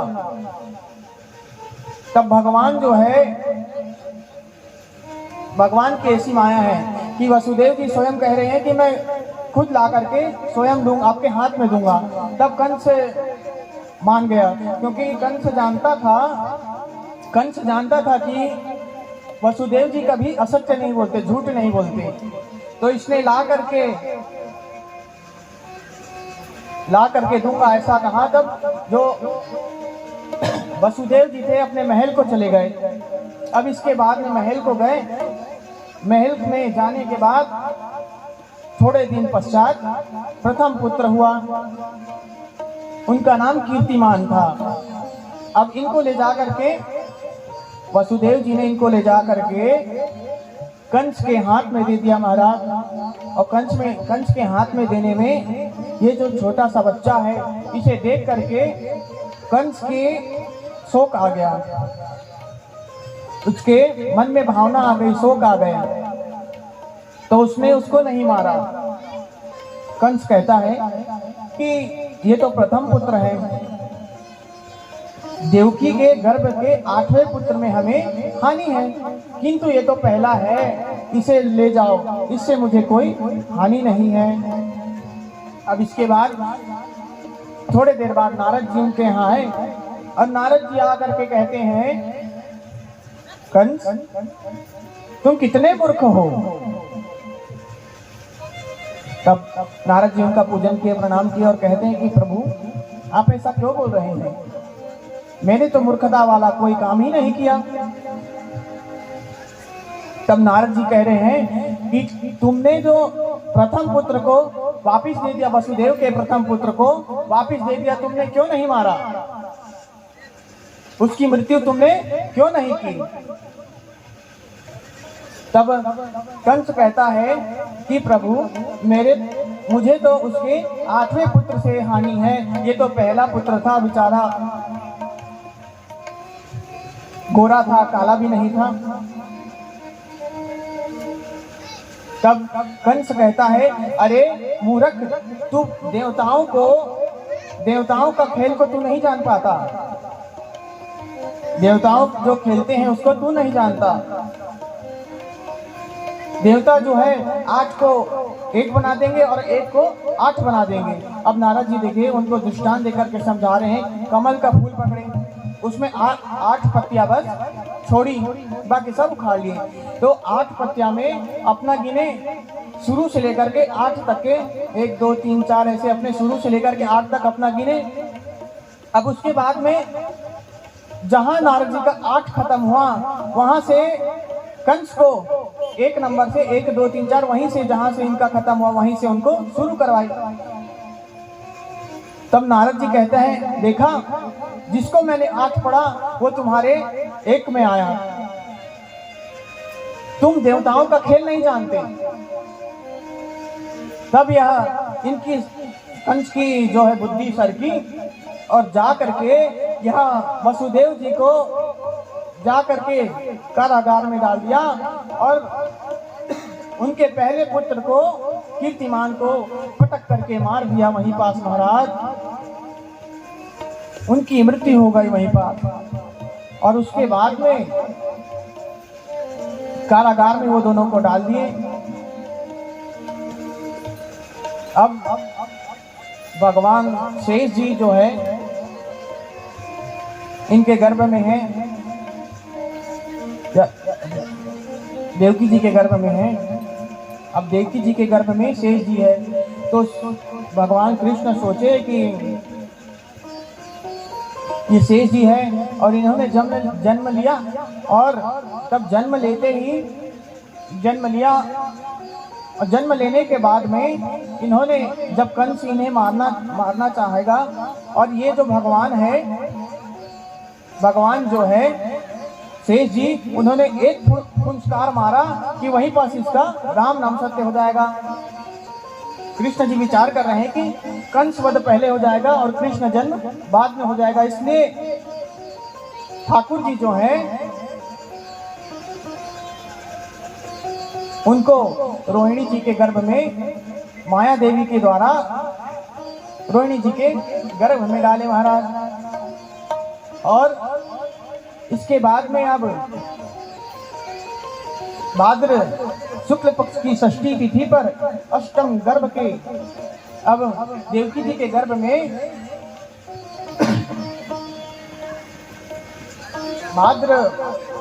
भाद्र पक्ष की षष्ठमी तिथि है और इसमें दाऊ जी प्रकट हुए। बोलिए दाऊ जी महाराज की जय हो। अब इसके बाद जो अष्टम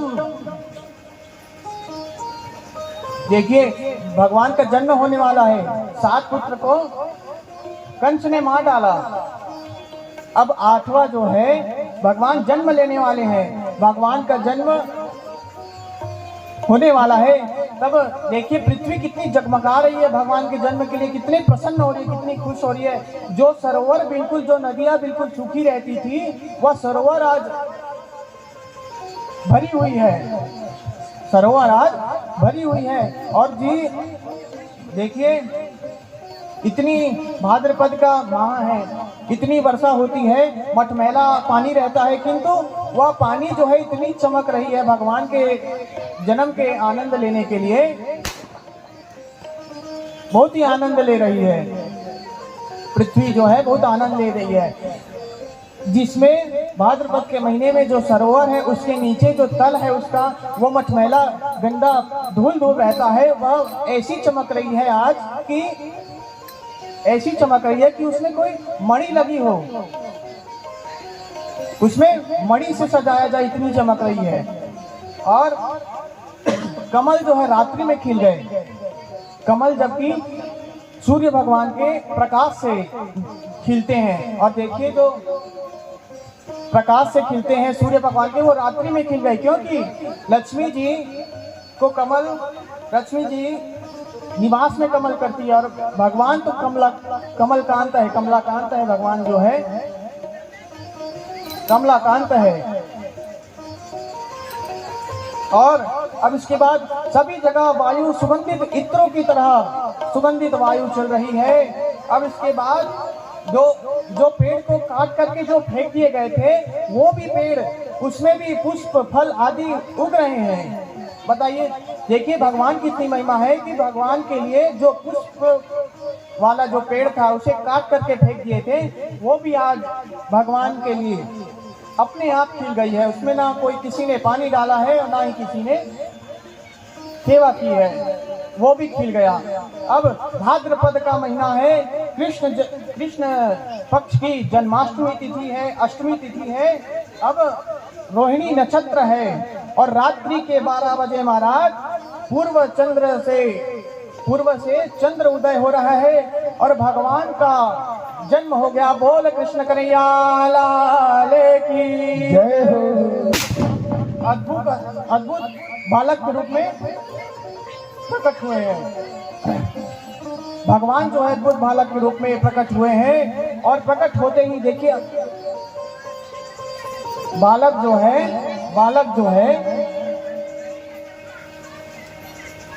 है देखिए सामान्य बालक रहता है, दो भुजाएं रहती हैं, 2 नेत्र रहते हैं और 2 पैर रहते हैं, किंतु भगवान जो है 4 भुजाओं के साथ प्रकट हुए हैं और पीताम्बर धारण किए हुए हैं। नहीं तो सामान्य जो बालक रहता है वह निरपट जन्म लेता है, किंतु भगवान पीताम्बर धारण किए हुए हैं। अब श्री भगवान के शरीर में एक अद्भुत चिन्ह है और भगवान का सभी लोग स्वागत कर रहे हैं। आइए हम लोग भी भजन के साथ भगवान का स्वागत करते हैं। बोल श्री कृष्ण चंद्र भगवान की, नंद के लाला की जय हो। स्वागतम कृष्णा, स्वागतम कृष्णा, स्वागतम कृष्णा, स्वागतम कृष्णा, स्वागतम कृष्णा, स्वागतम कृष्णा, स्वागतम तुझे स्वागतम शरणागतम कृष्णा, स्वागतम तुझे स्वागतम शरणागतम कृष्णा, स्वागतम कृष्णा, तुझे स्वागतम कृष्णा, स्वागतम कृष्णा, स्वागतम कृष्णा।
स्वागत करो, सब मिल स्वागत करो, सब मिल स्वागत करो।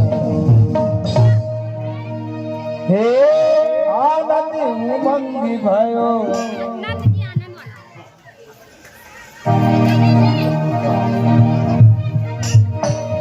हे आनंद उमंग भयो, जय हो नंदलाल की। हे आनंद उमंग भयो, जय हो नंदलाल की। हे आनंद उमंग भयो, जय हो नंदलाल की।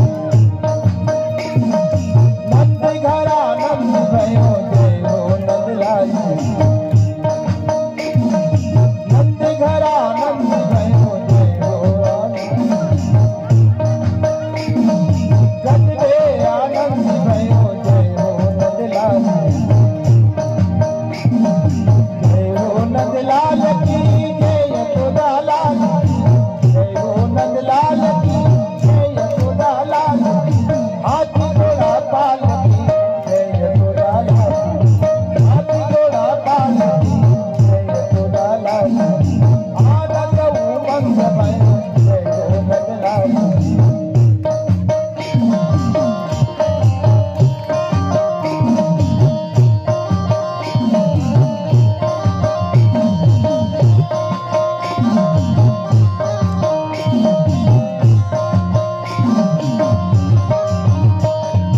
कोटि ब्रह्मांड की आदिपति लाल, कोटि ब्रह्मांड की आदिपति लाल, कोटि ब्रह्मांड की आदिपति लाल। हाथी घोड़ा पाल की, कन्हैया लाल। हाथी घोड़ा पाल की, कन्हैया लाल। एक में कराने आई, जय गोपल पाल। गोकुल में आनंद भयो, जय कन्हैया लाल। जय हो नंदलाल की, जय यशोदा लाल की। जय हो नंदलाल की, जय यशोदा लाल की। हे आनंद उमंग भयो, जय हो नंदलाल की। आनंद उमंग भयो, जय हो नंदलाल की।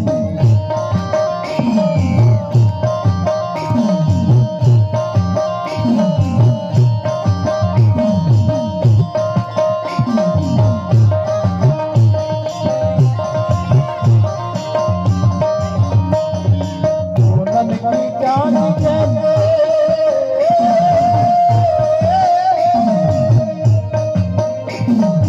पूनम की चांद जैसे शोभा है बाल। पूनम की चांद जैसे शोभा है लाल। हाथी घोड़ा पाल की, जय कन्हैया लाल की।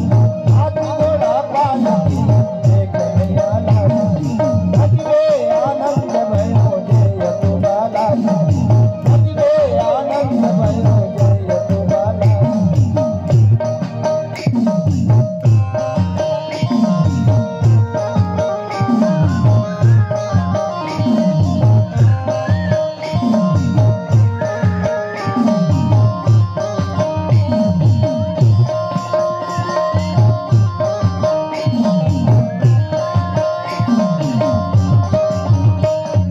भक्तों के आनंद कंदी, जय यशोदा लाल।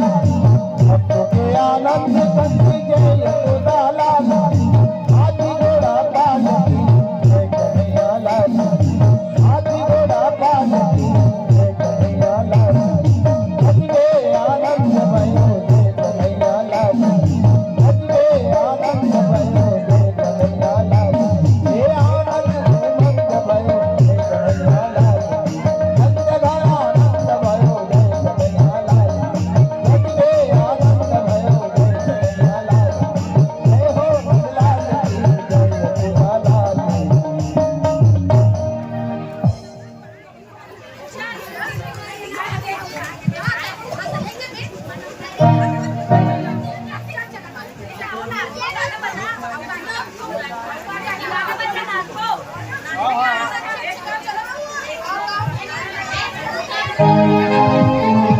हे मुट्ठी मुरीली बजा। सभी लोग नाचने के आनंद से नृत्य करेंगे।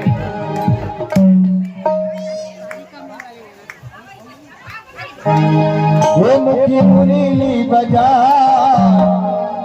छोटो तो प्यामे कन्हैया ये मुखी मुरली बजाए मुखी मुरली बजाए तो प्यामे कन्हैया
काली कमली वाला मेरा यार है, मेरे मन का मोहन तू दिलदार है, काली कमली वाला मेरा यार है, मेरे मन का मोहन तू दिलदार है, तू मेरा यार है, मेरा दिलदार है, तू मेरा यार है, मेरा दिलदार है, काली कमली वाला मेरा यार है, मेरे मन का मोहन दिलदार है, काली कमली वाला मेरा यार है, मेरे मन का मोहन दिलदार है।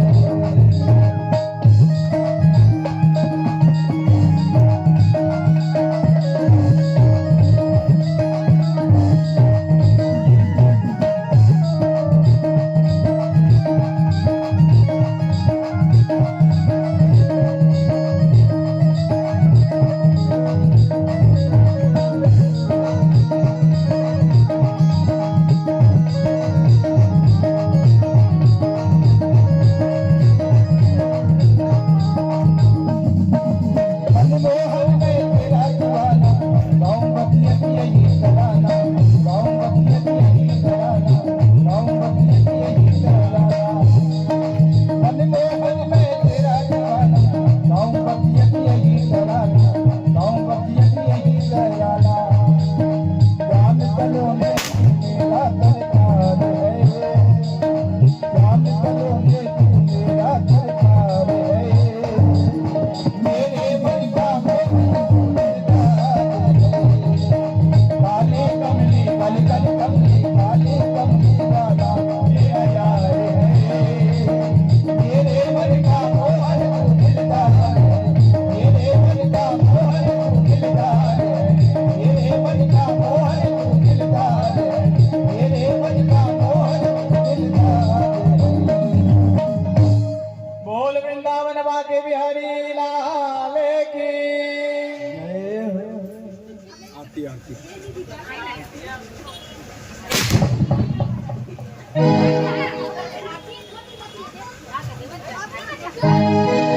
मुकुट त्रिभुवन का मेरे चिति चोर का, मुकुट त्रिभुवन का मेरे चिति चोर का, धुने न न न न न, धुने न न न न न, धुने न सरकार के, धुने न कटार के, धुने न सरकार के, धुने न कटार के। मुकुट त्रिभुवन का मेरे चिति चोर का, मुकुट त्रिभुवन का मेरे चिति चोर का, धुने न न न न, धुने न न न न, धुने न सरकार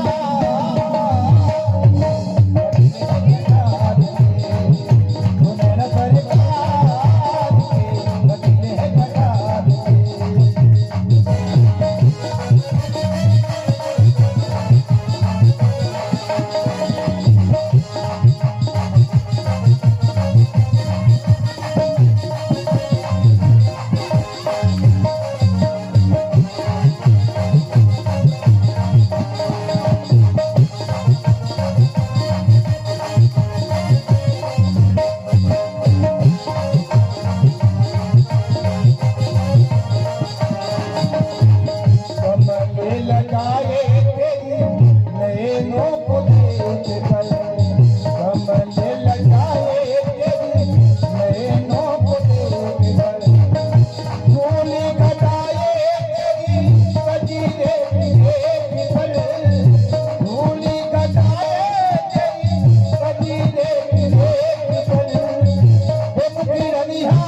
मदन गोपाल आए ओ बहिनी तोरी घर में तू विराजे सोहर तू भी हो तेरा ओ बहिनी तोरी घर में तू विराजे सोहर तू भी हो तेरा जोगी जोगी जिए तोरी लाल आए मदन गोपाल आए मदन गोपाल आए ओ बहिनी तोरी घर पे तू विराजी तोहर तू हो तेना बहिनी तोरी घर पे तू विराजी तोहर तू हो तेना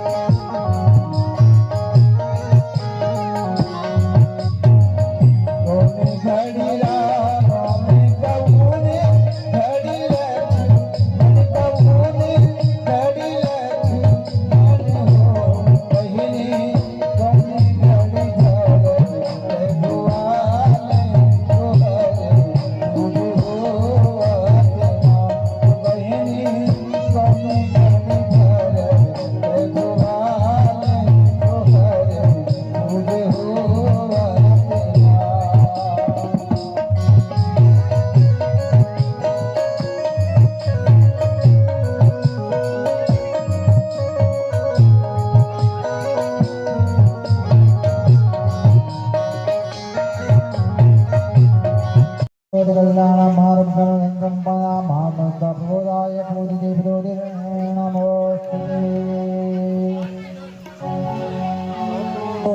आरती उतारो मेरे लालन की कबो आरती उतारो